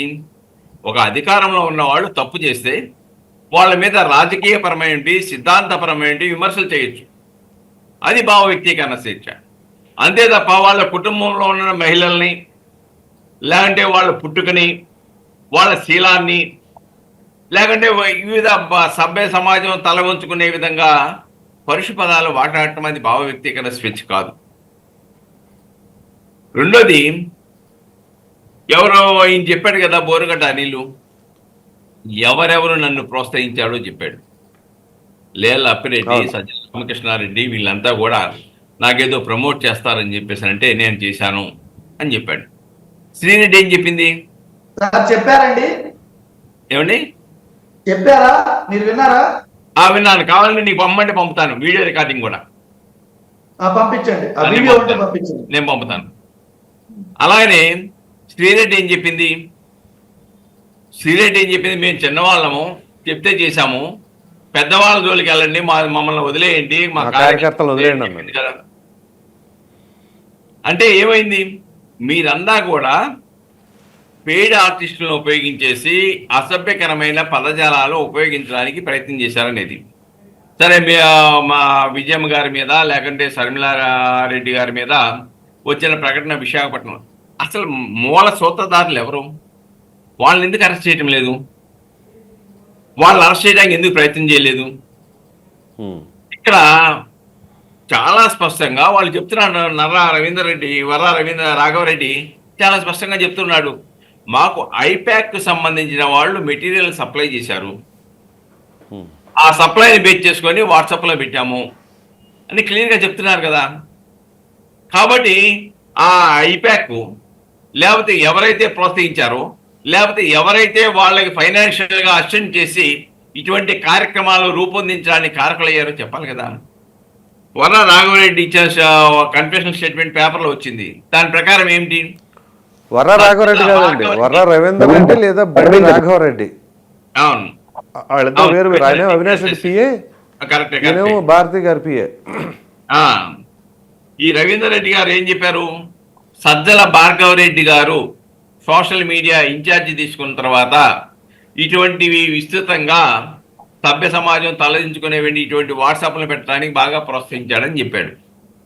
సరే, పోలీసు వాళ్ళ ముందు చెప్పినటువంటి ఒప్పుదల స్టేట్మెంట్లు చెల్లుబాటు అవుతాయా లేవా అనేది పక్కన పెడదాం కొద్దిసేపు. కానీ ఇటువంటి అంశాలు జరిగినప్పుడు స్పందించాల్సిన అవసరం లేదా? ఏం చేశారు? ఒకటి, ఎవరు మన స్పీకర్ గారు అయ్యన్న పాత్ర గారు తిడితే ఏం చేశారు? కేసు పెట్టారు. బాగుంది. చట్ట ప్రకారంగా ఎవరైనా నేరం చేస్తే కేసు పెడతారు. ఆయన తిట్టాడు కాబట్టి అని చంద్రబాబు నాయుడు గారి ఇంటి మీదకి జోగి రమేష్ని దాడికి పంపించవచ్చా? దాడి చేసిన తర్వాత ఆయనకు మంత్రి పదవి ఇవ్వవచ్చా? ఇవన్నీ ఏ సంకేతాలు చూపిస్తా ఉన్నాయి? అలానే పట్టాభి బోషడికే అన్నాడు, ముఖ్యమంత్రి గారిని అని చెప్పారు. బోషడికే అన్నాడు కాబట్టి చట్టపరమైన కేసు పెట్టారు, ఆయన అరెస్ట్ చేయొచ్చు. అంతవరకు చట్టం తన పని చేసుకోవడానికి ఎవరికి అభ్యంతరం ఉండదు. కానీ మీరు చేసింది ఏంటి? తెలుగుదేశం పార్టీ మీద కార్యాలయానికి దాడి చేసి చట్టాన్ని చేతుల్లో తీసుకుంటారా? ఇవి చట్ట వ్యతిరేక చర్యలు కాదా? కాబట్టి దాన్ని అలా ముఖ్యమంత్రి గారు జరిగిన తర్వాత, సమర్థించారు అప్పుడు. ఆ సంఘటనలు జరిగిన తర్వాత ముఖ్యమంత్రి హోదాలో ఉన్నవి ఏం చేయాలి? చట్టాన్ని చేతితో తీసుకోవద్దు, చట్టం తన పని తాను చేసుకుంటుంది అని చెప్పాలి. కానీ నువ్వేం చెప్పావు? నాయకులను తిడితే బీపీ రాదా కార్యకర్తలకు అని చెప్పేసానంటే, బీపీ ఎవరన్నా కనుక తప్పు చేస్తే నాకు బీపీ వచ్చిందని చెప్పేసి దాడులు చేసి చట్టాన్ని చేతిలో పెట్టుకుంటే ఇంకా పోలీసు వ్యవస్థ ఎందుకు, న్యాయ వ్యవస్థ ఎందుకు? కాబట్టి ఇవన్నీ కూడా తప్పిదాలు జరిగినాయి. ఆ తప్పిదాల ప్రతిఫలమే నియంత్రిత పోకళ్ళే పాపం ఆయన్ని ప్రజలు తమ ఓటు హక్కు ద్వారా తీర్పు ఇచ్చారని వేరే విషయం. ఇక్కడ నాని విషయానికి వచ్చేటప్పటికీ ఫిర్యాదు అంజనా ప్రియ ఇచ్చినా ఎవరైనా థర్డ్ ఎవడైనా ఫిర్యాదులు ఇవ్వచ్చు. అది పరుష పదాలు వాడినా అసభ్యకర పదజాల వాడినా ఫిర్యాదు ఇవ్వడానికి ఎవరైనా ఇవ్వచ్చు. సరే, దాని మీద కేసు కట్టారనుకోండి. అసలు నేను అనేది ఏంటంటే, జగన్మోహన్ రెడ్డి గారు నిజంగా వీటితో సంబంధాలు లేవు, ఆయన ప్రకటించమనండి. ఈ బోరుగడ్డ ఎవడో మాకు తెలీదు, శ్రీరెడ్డి ఎవడో తెలీదు, పంచి ప్రభాకర్కి మాకు సంబంధం లేదు, లేకుంటే రవీందర్ రెడ్డికి మాకు సంబంధం లేదు, లేదంటే వీళ్ళెవరితో మా సంబంధం లేదని చెప్పి ఒక ప్రకటన ఇచ్చేయచ్చు కదా, వాళ్ళ మీద చట్టపరమైన చర్యలు తీసుకోమని ఇవ్వచ్చు కదా. ఎందుకు లేకపోతున్నావు? ఇవ్వాలి కదా. తప్పని చెప్పడంలో తప్పేం లేదు కదా. మరి ఆ విధంగా ఎందుకు నీ నుంచి నీ పదజాలం రావడం లేదు? కాబట్టి ఇక్కడ చాలా స్పష్టం అండి. ఇక్కడ చట్ట వ్యతిరేక చర్యలు ఎవరు చేసినా, అది సోషల్ మీడియాలో ఏ పార్టీ చేసినా, చంద్రబాబు నాయుడు గారు మొన్న ఓపెన్ గానే చెప్పాడు, పత్రికలో చూశాను నేను. దాంట్లో ఏం చెప్పాడు? ఏ పార్టీ వాళ్ళు సోషల్ మీడియాలో మహిళల్ని అవమానించినా చట్ట ప్రకారంగా వ్యవహరిస్తామని చెప్పాడు. అది ఉండాలి. వివక్షత లేకుండా చట్టం, రూల్ ఆఫ్ లా అందరికీ ఒకటే అనే అంశాన్ని మనం ఇక్కడ చూడాలి తప్ప పార్టీలను వెనకేసుకొచ్చేసి పార్టీలు చేసిన తప్పులు, నాయకులు చేసిన తప్పులు, కార్యకర్తలు చేసిన తప్పులను వెనకేసుకొస్తే దేశంలో, రాష్ట్రంలో శాంతి పద్ధతులు ఉండవు. కాబట్టి ఇక్కడ చాలా స్పష్టమండి. కొడాలి నాని, మరొక నాని, అలానే వెంకటేశ్వర రెడ్డి గారి తర్వాత రోజా గారు, వీళ్ళందరూ తిట్టిన పదాలు ఇవి సభ్య సమాజం, ఇది రాజకీయాలకు పనికిరావు. రాజకీయాలంటే రాజకీయ విమర్శలు వేరు, అవి వ్యక్తిగత కుటుంబ విమర్శలుగా మారకూడదు. అసభ్య పదజాలాలతో వ్యవహరించేది సభ్య సమాజం తలదించుకునే విధంగా ఒక నేరపూరిత వాతావరణాన్ని సృష్టించకూడదు. అది గత 5 సంవత్సరాల కాలంలో జరిగింది. ఇప్పుడు ఏమంటున్నారు? ఇప్పుడు అరెస్ట్ చేసిన అరెస్టు ఎప్పుడైనా చేయొచ్చు. ఎందుకంటే గత 5 సంవత్సరాల పాలనలో మీరున్నారు కాబట్టి, ముద్దాయిలుగా మీ వాళ్ళు ఉన్నారు కాబట్టి మీరు చర్యలు తీసుకోవాలా? ప్రత్యర్థుల మీద చర్యలు తీసుకున్నారు. ఈ రోజున అధికారం మార్పిడి జరిగింది కాబట్టి అప్పుడు జరిగిన నేరాలని ఈ రోజున ఫిర్యాదులు ఇస్తున్నారు, కేసులు కడుతున్నారు, అరెస్టులు చేస్తున్నారు. చట్టం తన పని తాను చేసుకెళ్ళిపోద్ది. అంత మాత్రాన మీరు జగన్మోహన్ రెడ్డి గారు కూడా మొన్న అన్నది ఏంటంటే, ఏదో పాలనలో అవినీతి జరిగింది, దాని మీద మీరు కూడా ఇవ్వండి, నన్ను అరెస్ట్ చేయండి. అది కాదు, వాట్సాప్లో పెట్టమనేది కాదు మన సమస్య. తప్పుడుగా పెట్టిన వాళ్ళ మీద చర్యలు తీసుకోండి అని చెప్పేసి ఆయన నోటి నుంచి బయటికి రావాలి. అప్పుడు ప్రజలు ఆలోచిస్తారు ఆయన ఎందుకు మాట్లాడలేదు. కాబట్టి ఇక్కడ చాలా స్పష్టమండి. చట్టం ప్రకారం చర్యలు తీసుకోవడంలో అప్రిషియేట్ చేయాల్సిందే. అంతేకాకుండా ఈ సోషల్ మీడియా విష సంస్కృతి ఏదైతే ఉందో, వేధింపులు ఏదైతే ఉన్నాయో, దీన్ని కంట్రోల్ చేయడానికి కావాల్సిన చర్యలు చేపట్టకపోతే, దాన్ని కఠినతరం చేయకపోతే ఇటువంటి వెరితల్లే వేస్తాయి. ఎందుకంటే వాట్సాప్ ఈ దేశంలో 2023 లెక్కల ప్రకారం 60 కోట్ల మంది చూస్తూ ఉన్నారు, ఒక్క వాట్సాపే.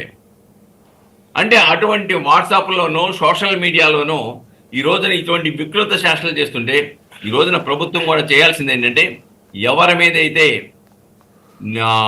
బూతులు తిరుగుతూ శీలాన్ని శంకిస్తూ ఈ వాట్సాప్లో, ఫేస్బుక్లో, ట్విట్టర్లో పెట్టారో వాటిని తక్షణమే తొలగించే విధంగా ఈ రాష్ట్ర డీజీపీ చర్యలు తీసుకోవాలి.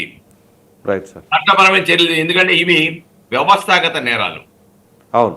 ఎందుకంటే ఒక నేరం చేస్తే పార్టీ 1 నోటీస్ అంటున్నారు జగన్మోహన్ రెడ్డి గారు. ఎస్, ఆ జడ్జిమెంట్లోనే, అర్నేష్ కుమార్ జడ్జిమెంట్లోనే ఒకటి ఉంది, చాలా మంది తెలియంది. హ్యాబిచువల్ నేర ప్రవృత్తి కలిగినటువంటి వాళ్ళు, నేరాలు చేయటమే ఆనవాయితీగా కలిగిన వాళ్ళు, అటువంటి వాళ్ళకి 41A నోటీస్ ఇవ్వవసరం లేదు.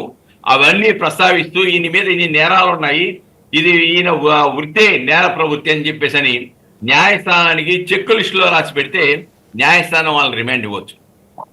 రైట్. కాబట్టి అలానే వ్యవస్థీకృత నేరాల్లో కొత్తగా వచ్చిన చట్టం 111 3(1) దాంట్లో ఏం చెప్పారంటే, ఇద్దరు లేదా అంతకన్నా ఎక్కువ మంది కనుక వ్యవస్థీకృత నేరాలకు పాల్పడితే మినిమం 5 సంవత్సరాల నుంచి జీవిత ఖైదు వేయొచ్చు. అలాగనే 5 లక్షల రూపాయల వరకు జరిమానా విధించవచ్చు. భార్గవరెడ్డి హైకోర్టుకి వెళ్ళాడు కదా, నేను వ్యవస్థీకృత నేరాలు చేసిన వ్యక్తిని కాదు, నన్ను ఆ సెక్షన్ నుంచి మినహాయింపు ఇమ్మని అడిగితే న్యాయస్థానం ఇది ఏ సెక్షన్ పెట్టాలో తర్వాత నిర్ణయిద్దామని పక్కన పెట్టారు. అలానే ఇంకో ఆయన పెట్టాడు, అరెస్టులు చేయకుండా పోలీసు వాళ్ళకి ఆదేశాలు ఇవ్వండి, అక్రమ అరెస్టులు చేస్తున్నారు, ప్రభుత్వం నుంచి నష్టపరిహారం ఇవ్వమని విజయబాబు లాంటి వాళ్ళు. న్యాయస్థానం ఏం చెప్పింది, న్యాయమూర్తులు మేము కూడా బాధితులమే, అవును, మీద సోషల్ మీడియాలో పెట్టి మమ్మల్ని మేము ఫిర్యాదిస్తే వాళ్ళు ఫిర్యాదిస్తే చెత్తబుట్టలో పడేశారండి. హైకోర్టు రిజిస్ట్రారు హైకోర్టు రిజిస్ట్రార్ వెళ్ళి ఇచ్చాడు సిఐడికి, చెత్తబుట్టలో పడేసిన తర్వాత ఏం చేశారు, వాళ్ళే న్యాయస్థానానికి వెళ్ళి సిబిఐ విచారణ జరపాలనుకున్నారు. దాంట్లో వైఎస్ఆర్సీపీ నాయకులు లేరా? ఎందుకు ఆ రోజులు మీరు సక్రమంగా చర్యలు తీసుకుంటే న్యాయస్థానం కూడా ఆవేదన వెలువచ్చవలసిన పరిస్థితి వచ్చిండేది కాదు కదా. కాబట్టి చట్టం తన పని చేసుకోవాలి. ఏమైనా కానీ వ్యక్తులుగా నిజంగా హక్కుల ఉల్లంఘన జరిగితే న్యాయస్థానాన్ని ఆశ్రయించవచ్చు, తన హక్కులను పరిరక్షించుకోవచ్చు. దానికి న్యాయస్థానాలు ఉన్నాయి, చట్టాలు ఉన్నాయి. కానీ వెరితలలు వేసేవంటి వికృత శాస్త్రాలు చేసే వాళ్ళని ఏ పార్టీలో ఉన్నా కానీ ముందుగా ఖండం చేయాలి, అటువంటి వాటిని నిరోధించాలి. ప్రజాస్వామ్య వ్యవస్థలో వాటిని పౌర హక్కుల కింద పరిగణించకూడదు, భావ వ్యక్తీకరణ స్వేచ్ఛగా అంతకన్నా పరిగణించకూడదు అనేది ఇక్కడ మనం గుర్తుంచుకోవాలండి. Right sir. Venkateswara Reddy garu, so Jaganmohan Reddy గారు వీళ్ళు ఏదైనా సరే ఇట్లా వ్యవహరిస్తే అరెస్ట్ చేయండి అని చెప్పేసి ఎందుకు అనట్లేదు? ఏదైతే ఇప్పుడు ముప్పాళ్ళ సుబ్బారావు గారు అడిగారో, సో వర్ర రవీందర్ రెడ్డి కావచ్చు, రాఘవరెడ్డి కావచ్చు, అలాగే బోరగడ్డ అనిల్ కావచ్చు, సిరెడ్డి కావచ్చు, వీళ్ళందరిపైన వాళ్ళ పెట్టిన పోస్టులను బట్టి మీరు చట్ట ప్రకారంగా చర్యలు తీసుకోండి, మాకు వాళ్ళకి సంబంధం లేదు అని చెప్పేసి ఎందుకని గట్టిగా చెప్పలేకపోతున్నారని చెప్పేసి అడిగారు. దానికి మీరేమంటారు? చట్ట ప్రకారం చర్యలు తీసుకుంటే ఎవ్వరూ కాదనరు. వాళ్ళు ఏ పోస్టులు అయితే పెట్టారో ఆ పోస్టులకి ఏ సెక్షన్లు అయితే వర్తిస్తాయో దానికి చట్టం ఏ రకంగా వ్యవహరించాలో ఆ రకంగా వ్యవహరించి ఆ రకమైన సెక్షన్లు కట్టి ఆ రకంగా కోర్టుకు ప్రొజెక్ట్ చేస్తే 24 గంటల్లోపు కోర్టుకు ప్రజెంట్ చేయాల్సిన వాళ్ళని కోర్టుకు ప్రొజెక్ట్ చేస్తే ఎవ్వరు మేము ప్రశ్నిస్తుంది అక్రమ అరెస్టుల గురించి, అక్రమ కేసుల గురించి చట్టపరమైన చర్యల్ని ఎవ్వరూ వద్దనరు. అదే చట్టం అందరికీ వర్తించాలనేది మా ఉద్దేశం. ఇకపోతే ప్రభుత్వం ఈ విషయాలన్నింటినీ వెలుగులోకి తెస్తూ ఈ అక్రమ అరెస్టులన్నీ చేసి సోషల్ మీడియాలో మాట్లాడే వాళ్ళందరూ అరెస్ట్ చేస్తూ ఏం చేస్తుంది, పరిపాలనలో ప్రశ్నించకుండా భయభ్రాంతులకు గురి చేస్తుంది. వాళ్ళు సూపర్ 6 అమలు జరపకపోయినా ప్రశ్నించకూడదు, అట్లానే ఆడబిడ్డల మీద అన్యాయం జరిగినా ప్రశ్నించకూడదు, అట్లానే హత్యలు జరిగినా ప్రశ్నించకూడదు, దాడులు జరిగినా ప్రశ్నించకూడదు. వాళ్ళు కుప్పంలో ఎయిర్పోర్ట్ కడతానన్నా అది కట్టకపోయినా ప్రశ్నించకూడదు, ప్రపంచ స్థాయి రాజధాని కడతానన్నా కట్టకపోయినా ప్రశ్నించకూడదు. ఆ 5 నెలల కాలం కనీసం ప్రభుత్వం ఏర్పాటు చేసిన తర్వాత 5 నెలలు కనీసం బడ్జెట్ ప్రవేశపెట్టకపోయినా ప్రశ్నించకూడదు. అట్లనే రాష్ట్రంలో పరిపాలన గాడి తప్పిందని చెప్పేసి డిప్యూటీ సీఎం గారే చెప్తున్నారు. ల్యాండ్ ఆర్డర్ పక్కదారి పెట్టిందని డిప్యూటీ సీఎం గారే చెప్తున్నారు. పిఠాపురం నుంచి గంజాయి స్మగ్లింగ్ అయితే వాళ్ళని అరెస్ట్ చేయమని ప్రశ్నించకూడదు. అట్లనే ఆడబిడ్డల మీద మాడపిల్లల మీద దాడులు జరుగుతుంటే వాటిని ప్రశ్నించకూడదు. ప్రశ్నిస్తే ఇదిగో ఈ విధంగా ప్రశ్నించిన వాళ్ళని సోషల్ మీడియా వాళ్ళని ఈ విధంగా అరెస్ట్ చేస్తాం, అక్రమ కేసులు పెడతాం, భయభ్రాంతులకు గురి చేసి ప్రశ్నించకుండా అరికట్టడానికి వీళ్ళు ఒక ప్రభుత్వ పరంగా ఒక పకడ్బందీ ప్రణాళిక రచించుకొని వాళ్ళు ప్రజలను భయపెడుతున్నారు. కాబట్టే మా ముఖ్యమంత్రి గారు న్యాయబద్ధమైన సమ్మతమైన ప్రజా విషయాల్ని మీరు ప్రశ్నించండి, మీరు ప్రశ్నించేదానికి నేను మా పార్టీ సపోర్ట్ గా ఉంటుందని చెప్పారు. అంతేగాని మీరు దోషుల్ని అక్రమార్కుల్ని మీరు అరెస్ట్ చేస్తే న్యాయస్థానాలు ఉన్నాయి, కోర్టులు ఉన్నాయి, అది చట్టమా కాదా, మీరు పెట్టిన కేసు కరెక్టే కాదా కోర్టులో. రైట్, మీరు చెప్పింది కరెక్టే. పోనీ అక్రమంగా ఎవరెవరిని అరెస్ట్ చేశారో 3-4 పేర్లు చెప్పండి. ఏంటండి అక్రమంగా వీళ్ళని అరెస్ట్ చేశారు అని మీ దగ్గర ఉన్న పేర్లు? ఇప్పటి వరకు వర్రా రవీంద్రారెడ్డి దగ్గర నుంచి బోరుగడ్డ అనిల్ దగ్గర నుంచి, బోరుగడ్డ అనిల్ మా పార్టీ కాదు, ఆయన వేరే పార్టీ, ఆయన వ్యాఖ్యలకు కానీ ఆయన చర్యలకు కానీ మా పార్టీకి ఎలాంటి సంబంధం ఉండదు. వర్రా రవీంద్రారెడ్డి జగన్మోహన్ రెడ్డి గారికి సంబంధం ఉందా? పార్టీకి లేదు. జగన్మోహన్ రెడ్డి గారికి సంబంధం ఉందా? జగన్మోహన్ రెడ్డి గారికి ఏం సంబంధం అండి? ఆయన మాట్లాడేది కాదు, ఒక్క విషయం చెప్తా. ఆయన ముఖ్యమంత్రిగా ఉన్నప్పుడు నేను స్వయాన జగన్మోహన్ రెడ్డి బంధువుని అని చెప్పేసి ఆయన మాట్లాడినప్పుడు మీలో ఎవరు కూడా ఎందుకని ఖండించలేదు? అంటే రాష్ట్రంలో జరిగిన అనేక మంది అనేక రకాలుగా మా బంధువులు చుట్టాలు మేము అది డైరెక్ట్ సీఎం గారిని అన్నాడండి. ఇప్పుడు నేను చెప్పుకుంటా సీఎం గారు నా బంధువు అని చెప్పేసి నేను నా ఇష్టం వచ్చినట్టు బిహేవ్ చేస్తా. వదిలేస్తారా నన్ను? వదిలేస్తారా చెప్పండి. కేసు కడతారు కదండి. ఎక్కడ పెట్టారు? పెట్టలేదు కదా. పెడితే మిమ్మల్ని ఎందుకు అడుగుతాను ఇప్పుడు? కాదు సార్, మీరు పెట్టలేదు కదా, మీరు చర్యలు తీసుకోలేదు కదా నేను అడుగుతుంది. కంప్లైంట్ ఉంటే కేసు కడతారు. కంప్లైంట్ ఏంటి సార్? సీఎం నా బంధువు అని చెప్పేసి ఇష్టం వచ్చినట్టు బూతులు తిడతా ఉంటే ఇంకా అసలు వదిలేస్తారా? కంప్లైంట్ కావాలా? సుమోటోగా తీసుకోరా? అప్పుడు మీరు కంప్లైంట్ ఇవ్వాలి. ఎవరైతే బాధితులు సుమోటోగా తీసుకోరా? అయితే వాళ్ళు కంప్లైంట్ ఇవ్వాలి. ఓకే, ఎవరైతే బాధితులు మొత్తం ఏమండి ప్రసాద్ గారు, ఎవరైతే బాధితులు ఉన్నారో, ఎవరైతే అతని వల్ల ఇబ్బంది పడ్డారో వాళ్ళు కంప్లైంట్ ఇవ్వాలి. కంప్లైంట్ ఇస్తే ఖచ్చితంగా చర్యలు తీసుకుంటారు. కంప్లైంట్ తీసుకోవట్లేదు కదా, అదే కదా ప్రాబ్లమ్. కంప్లైంట్ తీసుకుంటారు. ఇప్పుడు ఒక నిమిషం సార్, మీరు వెంకటేశ్వర రెడ్డి గారు మీరు బాగా మాట్లాడుతున్నారు, అన్ని బాగానే ఉన్నాయి. కానీ బోరుగడ్డ అనిల్ విషయంలో మీరు ఏదో కొద్దిగా డిఫెన్స్ చేసుకుందాం అనుకుంటే, డిఫెండ్ చేసుకుందాం అనుకుంటే మాత్రం అది ఇబ్బంది. అసలు డిఫెండ్ చేసుకోవాల్సిన అవసరం ఒకటి గుర్తుపెట్టుకోండి. ఒక మాట చెప్తున్నాను, బోరుగడ్డ అనిల్ వ్యక్తిని సమర్థించాల్సిన అవసరం మాకు లేదు, అలాగని వ్యతిరేకించాల్సిన అవసరం మాకు లేదు. వ్యతిరేకించాలి ఖచ్చితంగా. సమాజంలో అట్లాంటి వ్యక్తిని మీరు ఉపేక్షించకూడదు. మీరు అధికారంలో ఉన్నారు కదా. చెప్పేదేనండి, మీకు చెప్పేదేనండి. ఇప్పుడు మా అలాగంటే మా ప్రభుత్వ హయాంలో కోటమిరెడ్డి శ్రీధర్ రెడ్డి గారిని కామెంట్ చేస్తే వాళ్ళు వచ్చి ఆయన ఇల్లు తగలబెట్టారు. మేమేమన్నా దానికి మేము స్పందించామా? ముందు అదే నేను అంటుంది, ముందు మీరు కామెంట్ చేసిందని బట్టి అదే స్పందించాలి, దాన్ని కూడా స్పందించాలి. మీరు అధికారంలో లేదు, అన్ని చూడాలి కదా. ఏమండి, అధికారం వచ్చి కూటమి ప్రభుత్వానికి 5 నెలలు అయింది. గత ప్రభుత్వంలో మీరు స్పందించలేదు, గత ప్రభుత్వంలో మీరు ఇది చేశారు, గత ప్రభుత్వంలో అది చేశారు. దాని గురించి అడగట్లా నేను దాని గురించి అడగట్లా. అక్రమంగా ఎవరిని అరెస్ట్ చేశారు చెప్పండి. అక్రమ అరెస్టులు అంటున్నారని మీరు అక్రమ అరెస్టులు అంటున్నారు కదా, ఎవరెవరిని చేశారో చెప్పండి అన్న. దానికి కాదు, వర్రా రవీంద్రారెడ్డి దగ్గర నుంచి ఇప్పటి వరకు జరిగినవన్నీ అక్రమ అరెస్టులే. అంతే, అన్ని అక్రమ అరెస్టులే. లీగల్ గా మరి ఇప్పుడు పరామర్శకి వెళ్తున్నారా జగన్మోహన్ రెడ్డి గారు? వర్రా రవీంద్ర రెడ్డిని పరామర్శకి వెళ్తున్నారా ములాఖత్ తీసుకొని? ఏంటండి ములాఖత్ తీసుకొని పరామర్శకి వెళ్తారా వర్రా రవీంద్ర రెడ్డి దగ్గరికి? ఏమండి, మా విధి విధానాన్ని, మా యొక్క ప్రతిపక్షం యొక్క అక్రమ అరెస్ట్ అన్నారు కదా, పిన్నెల్లి గారిని కూడా అక్రమ అరెస్ట్ చేశారు, పరామర్శ చేశారు. నందిగా సురేష్ ని అక్రమ అరెస్ట్ చేశారు, పరామర్శించారు. అట్లాగే వర్ర రవీంద్ర అక్రమ అరెస్ట్ అంటున్నారు మీరు. సో పరామర్శించారు, డౌట్ ఏమి లేదు. ప్రసాద్ గారు, నేను దానికి సమాధానం చెప్తాను. ఈ రాష్ట్రంలో పరిపాలించమని అధికారం ఇస్తే ప్రతిపక్షం ఎలా ప్రవర్తించాలి, మీరు ఎటు వెళ్ళాలి, మీరు బాత్రూమ్కి వెళ్తారా, లేకపోతే బజార్కి వెళ్తారా, మీరు అట్లా కూర్చోకూడదు, ఇట్లా కూర్చోవాలి, ఇవన్నీ ప్రశ్నిస్తాం సార్. వాళ్ళు ప్రశ్నిస్తాం, వాళ్ళు ప్రశ్నిస్తాం. ఇప్పుడు వాళ్ళు అక్రమ అరెస్ట్ అంటున్నారు ఎన్నిసార్లు. వాళ్ళు అక్రమంగా అరెస్ట్ చేయాలనుకుంటే 5 నెలల దాకా ఆగాల్సిన అవసరం లేదు కదా. వచ్చిన 5 రోజుల్లో అరెస్ట్ చేయొచ్చుగా. ఫస్ట్ ప్రసాద్ గారు, ఫస్ట్ మీరు అమ్మఒడి ఎప్పుడు ఇస్తారు అడగండి. అడుగుతాను సార్, అడుగుతాను సార్. ఎందుకంటే మీరు ఎప్పుడు ఇచ్చారో సంక్రాంతి సమయం ఆ సంక్రాంతి సమయం లోపు వాళ్ళు వేయలేదు అనుకోండి, అప్పుడు అడుగుతాను. అదే జగన్మోహన్ రెడ్డి గారు 2020 సంక్రాంతికి ముందు అప్పచెప్పారు, అమ్మఒడి అనేది ఇచ్చారు, మరి మీరు ఎప్పుడు ఇస్తారు తల్లికి వందనం అని. ఆ సమయం దాటిపోతే అప్పుడు ఖచ్చితంగా ప్రశ్నిస్తా.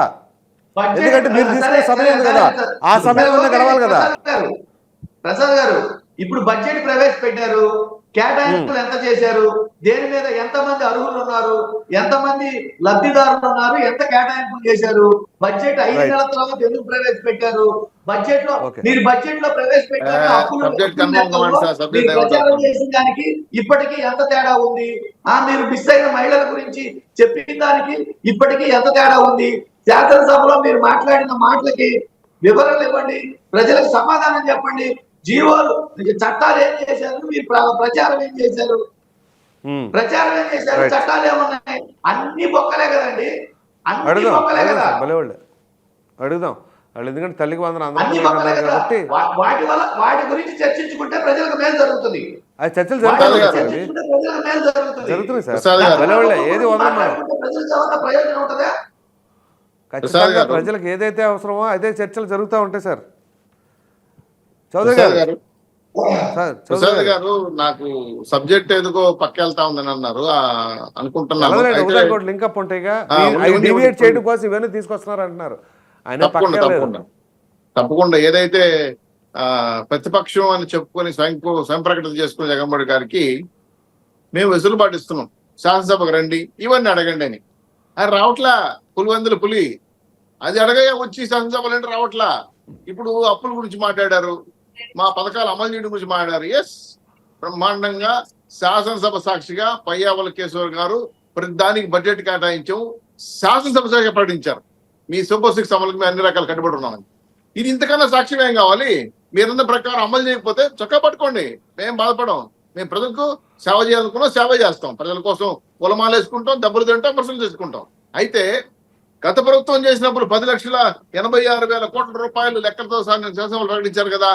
మరి జగన్మోహన్ గురించి అడగచ్చు కదా, నేను చేయలేదయ్యా, అయ్యే బాబా మేము చేయలేదు, మేము చేసి 3 రూపాయలు 4 రూపాయలు అడగచ్చు కదా. అది అడగకుండా పులివెందుల పులి ఇంట్లో కూర్చొని పిల్లగా మాట్లాడంటే ఏం చెప్పాలి? మేము సంబంధం లేని సబ్జెక్ట్ తీసుకొచ్చారు కాబట్టి నేను మాట్లాడుతున్నా. ఎందుకంటే అప్పుల గురించి గొప్పగా చెప్పారు, ఈ అప్పులు భరించలేక 5 నెలలు ఓటన్నా కొని పెట్టుకున్నాం, ఇప్పుడు సంపూర్ణ బడ్జెట్ తీసుకొచ్చుకున్నాం, రాష్ట్రంలో అమరావతి పరుగులు పెడుతుంది, మీరు తీసుకురాని చేతగాని దద్దం ఉరుపుతో వైజాగ్ తీసుకొచ్చాం, ఈరోజు పోలవరం పూర్తి చేస్తున్నాం, రాష్ట్రంలో సూపర్ 6 అమలు చేస్తున్నాం. ఇది కాకుండా కొన్ని లక్షల కోట్ల రూపాయల పెట్టుబడులు రాష్ట్రానికి వస్తాయి. ఇవన్నీ కూడా రాష్ట్ర అభివృద్ధిలో భాగంగా మనశ్శాంతిగా గుండె మీద లక్షల కోట్లు గుండె మీద చౌదరి గారు లక్షల కోట్లు వచ్చేస్తుంది అప్పుడే. 19 వరకు కూడా మీరు చూపిస్తానే ఉన్నారు. ప్రసాద్ గారు, ఏమండి? కొంచెం టైం అదే అయింది, సార్ అడుగుతున్నా లీవ్ అవ్వచ్చా? అడుగుతున్నా వెంకటేశ్వర రెడ్డి గారు అడుగుతున్నా లక్షల కోట్లు ఏమడుగుతున్నారు? వచ్చేస్తుంది. 19 వరకు కూడా ఆకాశంలో చుక్కలు చూపించారు. క్రాస్ టాకింగ్ లో నాకు అర్థం కాదు. వెంకటేశ్వర రెడ్డి గారు అనండి. ఆయన ఇప్పుడు ఆన్సర్ చెప్తాడంట, మళ్ళీ మనకు అర్థం కాదు ఆయన ఏం చెప్తున్నారు చెప్పండి. పూర్తి చేసి ఆంధ్ర రాష్ట్ర అన్నపూర్ణని అప్పుల రాష్ట్రంగా మార్చేసి బటన్ నొక్కేసి మా పేకలు నొక్కేసాడు. అలా కాదు, ఇలాంటి మాటలు 14 నుంచి 19 మధ్యలో కూడా సుదీప్ రావు చెప్పారని చెప్పేసి ఆయన అన్నారు. నేను అడుగుతాను సార్ వెంకటేశ్వర రెడ్డి గారు, కాదు ఆయన కొంచెం క్లారిటీ ఇస్తున్నాను, మీరు అడిగిన మాటే అడుగుతున్నాను. 14 నుంచి 19 మధ్యలో కూడా మీరు ఇదే విధంగా చెప్పారు, ఈ మాయా ప్రపంచాన్ని సృష్టించారు అని చెప్పేసి అంటున్నారు. ఇప్పుడు కూడా అదే చెప్తారంట వెంకటేశ్వర రెడ్డి గారు.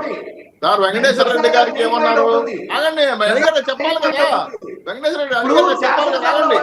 వెంకటేశ్వర రెడ్డి గారు అడిగారు ఆగాలి చెప్పాలి, అంతేగాని అడ్డపడి మాట్లాడకూడదు కదా. మీ ప్రభుత్వం లాగా చంద్రబాబు ప్రభుత్వం చేతులు ఎత్తాం. 2019, 14 మించిన హామీలు అమలు చేయలేదంటే లిస్ట్ ఎత్తుకోవాలని మీ సమాధానం చెప్తా. రెండో విషయం ఏంటంటే గతంలో మీరు తప్పు చేసి ఉంటే మాకు ఓడిపోయాం, అనుమానం అక్కర్లా, ప్రజలు తీర్పిచ్చేశారు. అయ్యా మీరు ఇచ్చిన హామీలు అమలు చేయలేదు కాబట్టి ఓడగొడుతున్నాం అన్నారు.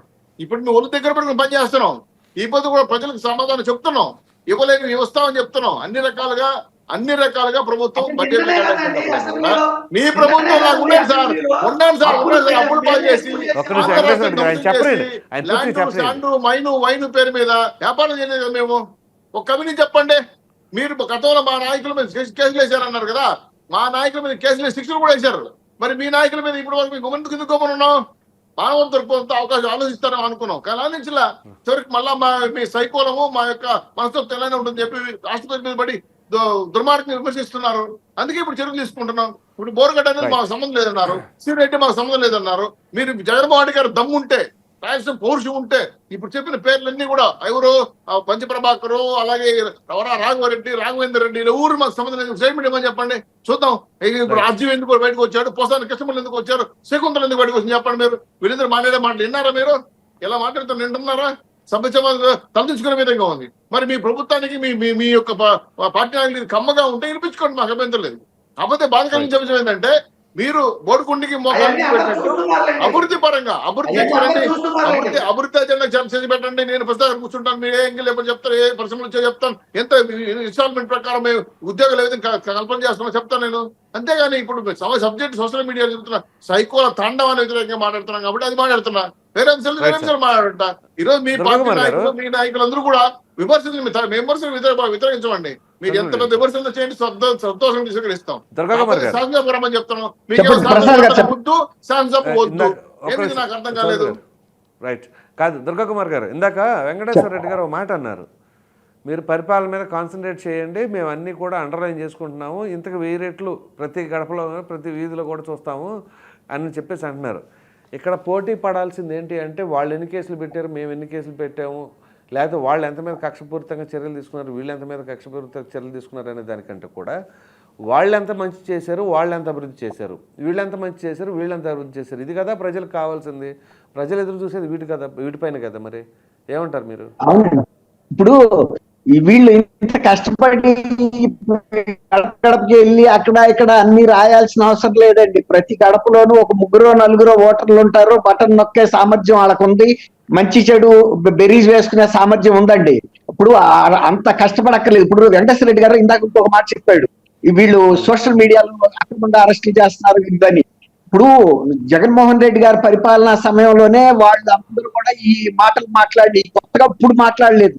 ఇవాళ అంజనా ప్రియ అనే అమ్మాయి కూడా ఒక మాట చెప్పింది, ఆ రోజు కూడా నేను పోలీస్ స్టేషన్కి వెళ్తే పోలీసులు నమోదు చేయలేదు కేసు అని. అలాగే షర్మిల గారు ఆమె పిసిసి ప్రెసిడెంట్, జగన్మోహన్ రెడ్డి గారికి స్వయంగా చెల్లెలు, రాజశేఖర రెడ్డి గారి కుమార్తె, కడప జిల్లాలో వాళ్ళది ఒక లీడింగ్ ఫ్యామిలీ. అట్లాగే వివేకానంద రెడ్డి గారి అమ్మాయి డాక్టర్, నా పేరు ఏంటంటే సునీతారెడ్డి గారు, ఆమె మీద పోస్టులు పెట్టినప్పుడు కూడా వాళ్ళ పులివెందుల్లో ఇన్ఫ్లుయెన్స్ లేదా, కడప జిల్లాలో లేదా, వాళ్ళు వెళ్ళి అక్కడ పోలీస్ కేసు పెడతామంటే పెట్టకపోయినందుకు కదా వాళ్ళు వెళ్ళి హైదరాబాద్ లో కేసు నమోదు చేసింది. మొన్న ఇక్కడ కడప జిల్లా పోలీసులు కూడా ఏమంటున్నారు, ఇక్కడ పోలీసులు కేసు నమోదు అవ్వలేదు, లేకపోతే ఇప్పుడైనా మేము వెంటనే చర్యలు ప్రారంభించే వాళ్ళం, మమ్మల్ని కేసుని తెలంగాణ నుంచి ఇక్కడికి ట్రాన్స్ఫర్ చేయించమని చెప్పండి, లేదా స్వయంగా వచ్చి మళ్ళీ ఫ్రెష్ గా మాకు కంప్లైంట్ ఇవ్వమని అడిగారు. బోరగడ్డ అనిల్ కుమార్ అటువంటి మాటలు మాట్లాడినప్పుడు ఆయన చెప్పాడు, ఎవరో వెళ్ళి బీపీ పెరిగి ఆయన ఆఫీస్ మీద దాడి చేశారు. ఆ బీపీ పెరిగినప్పుడు పోలీసులు కేసు నమోదు చేసినప్పుడు అసలు వీళ్ళకి ఎందుకు బీపీ పెరిగింది అన్నప్పుడు మూలాల్లోకి వెళ్తారు కదండి, ఇతను ఇంతకు ముందు ఇలాంటి పోస్టులు పెట్టాడని. మరి అప్పుడు అయినా అతని మీద చర్య తీసుకుని అరెస్ట్ చేయటం కానీ కేసు కూడా నమోదు చేయలేదు. ఇప్పుడు రంగనాయకమ్మ గారు షేర్ చేసింది, రంగనాయకం మీద ఎవరు కంప్లైంట్ చేశారని సిఐడి ఆఫీస్ కి ఒక 65 ఏళ్ల మహిళ తీసుకెళ్లిపోయారు, ఆమెతో ఏమన్నా రాజద్రోహం జరిగిపోతా లేకపోతే ప్రభుత్వం పడిపోతుందనే అతి తప్పు అండి. గతంలో జరిగిన పోస్టింగ్ల మీద ఇప్పుడు కేసు పెడుతున్నారు. అసలు అప్పుడు పోలీస్ శాఖ లేదా? మరి అప్పుడు పోలీస్ శాఖ లేకపోతే కాదంబరి చత్వానీని బొంబాయి నుంచి అలా ఎందుకు తీసుకొచ్చారు? ఆమె ఇక్కడ ఏం పెద్ద నేరం చేసిందని అట్లా సమర్థించుకుంటే ప్రజలు సమర్థించాలండి, మనం సమర్థించుకోవచ్చు. నాకు ఏదైనా రాజకీయ పార్టీ మీద అభిమానం ఉంటే నేను సమర్థించినంత మూలాన ప్రజలందరూ సమర్థిస్తారని నేను ఆశించకూడదు. ప్రజలు మాత్రం మీరు ఇప్పుడు అన్నారు చూసారా, ఖచ్చితమైన అవగాహన వాళ్ళు ఉంది ఎవరో ఏంటి అనేది, ఇప్పటికి ఎవరేం మాట్లాడుతున్నారని వాళ్ళు ఖచ్చితంగా తీర్పిస్తారండి. ఇప్పుడు చెల్లి తల్లి మీద పోస్టులు పెట్టినా కూడా ఆయన ఒప్పుకున్నాడు. అదే తెలంగాణలో షర్మిల గారిని కారులో ఉండగానే క్రేన్ తో తగిలించుకుని తీసుకెళ్లిపోతే మోడీ గారు బాధపడ్డాడు. ఒక మహిళ అందులో కారులో ఉండగా క్రేన్ తో లాక్కెళ్ళిపోతారా అని పరామర్శించాడు. అదే జగన్మోహన్ రెడ్డి గారు పత్రికలోనూ చేయలేదు, కనీసం ఫోన్ కూడా చేయలేదు. అంటే తల్లి అయినా చెల్లి అయినా తర్వాత ఇతర మహిళలైనా ఆయనకి ఏం పట్టదండి. ఆయనకి కావాల్సింది అంతా ఎంతసేపు రాజకీయ ప్రయోజనం, ఆర్థిక ప్రయోజనం. అది అందరికీ అర్థం అవ్వబట్టే కదా ఈ తీర్పు ఇచ్చారు. మళ్ళీ 29లో కూడా తీర్పు ఇస్తారు. ఆయన ప్రవర్తన మారితే మంచి తీర్పు వస్తుంది, ప్రవర్తన మారిపోతే ఇంతకన్నా వరస్ట్ తీర్పు కూడా వస్తుంది. Right sir. సుబ్బారావు గారు సార్, ఇప్పుడు కొడాలి నాని గారి పైన ఎటువంటి కేసులు నమోదైతే అంటే ఎటువంటి అవకాశాలు ఉంటాయి, పైగా ఎంత శిక్ష పడే స్కోప్ ఉందంటారు? ఇప్పుడు దాంట్లో కనుక అక్కడ పోలీసులు కనుక ఆయన మీద గత నేర చరిత్రను కూడా పరిశీలించి ఈయన నేరాలే ప్రవృత్తిగా ఉంది, దీనికి ఇలాంటి నేరాలు అనేకం చేశారు కాబట్టి అని చెప్పేసి అని వ్యవస్థీకృత నేరాల ప్రకారం కనుక 111 BNS కింద కనుక కేసు కడితే నేను చెప్పినట్లుగా 5 సంవత్సరాల నుంచి లైఫ్ వరకు వేయచ్చు, 5 లక్షల రూపాయలు జరిమానా విధించవచ్చు. అది కాకుండా ఇన్ఫర్మేషన్ అండ్ టెక్నాలజీ చట్ట ప్రకారం కానీ, లేకుంటే వర్గాల మధ్య, లేకుంటే ప్రాంతాల మధ్య, ప్రజల మధ్య విభేదాలు ఇస్తే 505 పాత ఐపీసీ కింద పార్ట్ 2 కింద పెట్టవచ్చు. దానికి మిగతా అన్ని కూడా బిలో 7 years 3 సంవత్సరాలు 2 సంవత్సరాలు పనిష్మెంట్లే. కానీ ఒక 111 కనుక పెడితే మట్టికి అది 5 నుంచి లైఫ్ వరకు స్కోప్ ఉంది. కాబట్టి వాళ్ళు పెట్టే సెక్షన్లను బట్టి, ఇన్వెస్టిగేషన్ ఆఫీసర్ చేసే ఇన్వెస్టిగేషన్ పరిధిని బట్టి ఉంటే, అందుకే కదా ఆంధ్రప్రదేశ్ గవర్నమెంట్ కూడా సపరేట్గా ఒక బిల్లు పెడుతుంది. సైబర్ ఏదైతే సోషల్ మీడియా నేరాలకు సంబంధించిన వాటిలో కఠినతరం చేస్తూ బిల్లు పెట్టాలి, కఠినతరం చేయాలి, ఇటువంటి విష సంస్కృతిని నిరోధించాలని చెప్పేసి ప్రభుత్వం కూడా ఆల్రెడీ స్పష్టంగా ప్రకటించింది. కాబట్టి ఒకటే ఒకటి ఉంది, వ్యవస్థీకృత నేరాలైతే మట్టికి ఆయన బయటికి రాడు అరెస్ట్ అయ్యి. ఆ దిశలో రిజిస్టర్ చేస్తే వేరు, మిగతా లేకపోతే 2 సంవత్సరాలు 3 సంవత్సరాలు జైలు శిక్షలు మాత్రమే మిగతా ఆటుకుంటాయి. ఏదైనా వ్యవస్థీకృత నేరాలు అని అంటే ఏమేమి వస్తాయి సార్? 2 లేక అంతమంది కన్నా ఎక్కువ మంది ఒక కుట్రపూరితంగా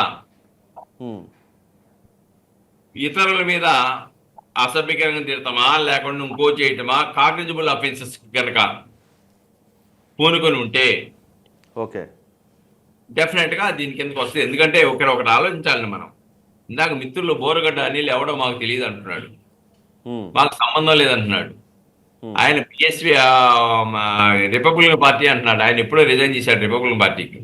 ఇంకోటి ఏంటంటే, ఈ జగన్మోహన్ రెడ్డి ప్రభుత్వం రాగానే బోరగడ్డ అనిల్ మీద గతంలో ఉన్న రౌడీ షీట్ని ఎవరైతే తీశారండి? జగన్మోహన్ రెడ్డి ప్రభుత్వంలో కదా. అలానే జగన్మోహన్ రెడ్డి గారు కనుక ఆదేశాలు ఇస్తే అరగంట టైం ఇస్తే చాలు, చంద్రబాబు నాయుడు నారా లోకేష్ తలకాయలు తీసుకొస్తా అని చెప్పలేదా? అప్పుడు నువ్వు ఎందుకు చర్యలు తీసుకోవాలా? కంప్లైంట్ ఇస్తే చర్యలు తీసుకుంటామంటున్నారు మిత్రులు. పాపం గత ప్రభుత్వ హయాంలో కంప్లైంట్ ఇస్తేనే కేసులు కట్టారా మీరు? సోమోటోగా సిఐడిని ఉపయోగించి ఎన్ని కేసులు కట్టి ఎంతమందిని వేధించారు? ఎందుకు తీసుకోకూడదు మీరు సోమోటోగా? కాబట్టి వాటిని ఎందుకు ఖండించలేదు అసలు? అలానే కానీ జగన్మోహన్ రెడ్డి గారి తల్లి గారిని పాపం ఆమె శీలాన్ని శంకిస్తూ ప్రకటించినప్పుడు నువ్వు ఎందుకు ఇవ్వలేదు? ఎవరైనా కానీ మా కుటుంబ సభ్యులను విమర్శిస్తే, సోషల్ మీడియాలో విమర్శిస్తే మేము చర్యలు తీసుకుంటాను ఎందుకు అనలేకపోయావు? భారతి గారి పేరు ఎవరన్నా ఎత్తితే మాత్రం ఊరుకోనని చెప్పేసి ఇమ్మీడియట్ గా అరెస్ట్ చేశారు కదా.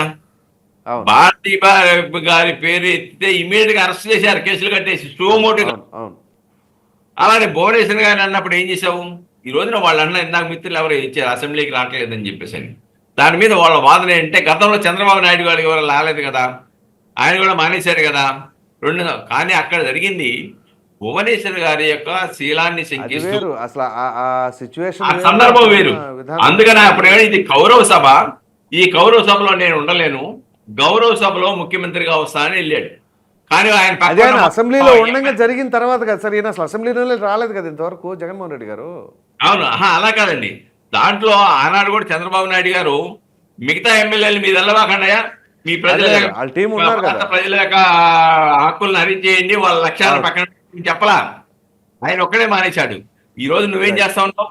నీకు పోనీ నీ ఆరోపణ నిజం అనుకుందాం, నీకు క్యాబినెట్ హోదా ఇవ్వలేదు కాబట్టి నువ్వు ఒక్కడ మానేయి, మిగతా ఎమ్మెల్యేలు.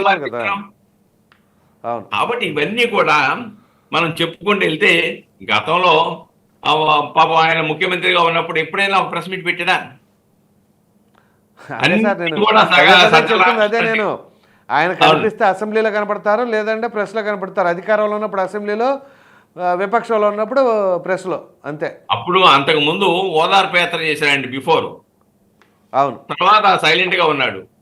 ఇప్పుడు జైలు యాత్ర చేస్తా ఉన్నాడు. కాబట్టి ఇక్కడ డెఫినెట్ గా జగన్మోహన్ రెడ్డి ఆయన ప్రభుత్వ హయాంలో చేసిన నేరాలు ఏవి కూడా, ఎందుకంటే 3 సంవత్సరాలు అయిపోయింది, 5 సంవత్సరాలు అయిపోయింది, నేరాలు ఇప్పుడు చేస్తున్నాడు, కేసులు ఇప్పుడు కడుతున్నాడు. నేరాలకి సంవత్సరాలకు సంబంధం లేదు. నేరాలు 3 సంవత్సరాలు పైబడి, 2 సంవత్సరాలు శిక్ష పడి, 3 సంవత్సరాలు శిక్ష పడి పైబడి నేరాల రేట్లలో కూడా లిమిటేషన్ లేదండి. Right sir. కాబట్టి ఎప్పుడైనా కట్టవచ్చు. ఎందుకు చంద్రబాబు నాయుడు గారి మీద ఇన్ని సంవత్సరాలు కట్టావు నువ్వు? అవును. స్కిల్ డెవలప్మెంట్ కేసు ఆయన 2014-15లో జరిగిన దాన్ని తీసుకొచ్చి మొన్న కట్టలేదు నువ్వు. అవును. కాబట్టి ఇలాగా నేరాలు కేసులు పెడితే అన్ని ఆయన ఆశ్చర్యం ఏంటంటే సోషల్ మీడియాలో అరెస్ట్ చేసిన కేసులన్నీ అక్రమం అంటున్నాడు. మీ వాళ్ళు ఎవరు ఏ కోర్టులో వేశారు చెప్పమానండి? ఇది అక్రమం అని చెప్పేసి రిమాండ్ ఇచ్చేటప్పుడు ఎక్కడన్నా వాదించావా నువ్వు? హైకోర్టులో వేస్తే పక్కగా వేసేసారు కదా. అన్ని అక్రమాలే అంటున్నారు కదా పేర్లు అడిగితే. అన్ని నువ్వు చట్టబద్ధమైన బాధితుడు చట్టపరంగా ఆయనగా వెళ్ళిన కేసులు ఏంటో చెప్పు. వెళ్ళాలి కదా, హక్కులు అరించేస్తే చట్ట ప్రకారం చేసుకోవచ్చు కదా, అవునవును. నువ్వు చేసుకోలేకపోయావు. కాబట్టి ఇవన్నీ కూడా గత ప్రభుత్వ హయాంలో జరిగిన చట్ట వ్యతిరేక చర్యలు, రైట్ సార్. విధ్వంసక చర్యలు కాపాడుకోవడానికి వీళ్ళేదో మాట్లాడుతున్నారు తప్ప ఇప్పటికీ సోషల్ మీడియాలో తప్పు చేసిన వాళ్ళందరి మీద చర్యలు తీసుకోండి, మాకే అభ్యంతరం లేదు, చట్ట ప్రకారం చేసుకోమని అనలేకపోతున్నారు కదా. అనలేరు. కాబట్టి డైరెక్ట్గా చట్టం తన పని చేసుకెళ్ళాలి కూడా. అధికార పక్షం కూడా వ్యక్తిగత ద్వేషాల నుంచి చూడటం లేదు, చూడకుండా విచారణకి. ఎందుకంటే జగన్మోహన్ రెడ్డి గారు ఏమంటాడు? మీరు కేసులు పెడుతూ ఉన్నారు, మీరు పలానా తిరుపతి నాయుడు గారు మీరు డిప్యుటేషన్ మీద వచ్చారు, మీరు అక్కడికి వెళ్ళినా మిమ్మల్ని లాక్కొస్తాము, మిగతా పోలీస్ అధికారులు మేము అధికారంలోకి వస్తాము, సప్త సముద్రాలు దాటిన తర్వాత అయినా కానీ మిమ్మల్ని లాక్కొస్తామని చెప్పేసి విచారణాధికారులను బెదిరిస్తారంటే మాజీ ముఖ్యమంత్రి. కాబట్టి ఇవన్నీ ఏ సంకేతాలు చూపిస్తా ఉన్నాయి? ఒక నియంత్రిత పోకళ్ళు చూపిస్తా ఉన్నాయి కదా. ప్రజాస్వామిక వ్యవస్థలో ఇటువంటి చేయటం సరైందా? వాళ్ళు ఆలోచించుకోవాలి. ఆలోచించకుండా అలాంటి వాటిని కూడా గుడ్డిగా మద్దతు ప్రకటిస్తే ప్రజలు సహించరు. ప్రజలు రేపు నాడు ఈయన ఇప్పటికే ప్రతిపక్ష హోదా లేదని చెప్పేసి అనర్హుడు అని చెప్పి నిర్ధారించారు. రేపు నువ్వు అసలు రాజకీయాలకే అనర్హుడని నిర్ధారించే ప్రమాదం వస్తుంది. కాబట్టి ఇవన్నీ ఆలోచించాలి, ప్రజాస్వామ్యయుతంగా ఆలోచించాలండి. Right sir. ధన్యవాదాలండి. చర్చలో పాల్గొన్నందుకు దుర్గా కుమార్ గారు, రాజకీయ విశ్లేషకులు, అలాగే ముప్పళ్ళ సుబ్బారావు గారు సీనియర్ అడ్వకేట్, అట్లాగే శ్రీనివాస్ చౌదరి గారు తెలుగుదేశం పార్టీ అధికార ప్రతినిధి, పాదయాత్ర వెంకటేశ్వర రెడ్డి గారు వైసీపీ అధికార. అందరికీ ధన్యవాదాలండి. మళ్ళీ రేపు కలుద్దాం.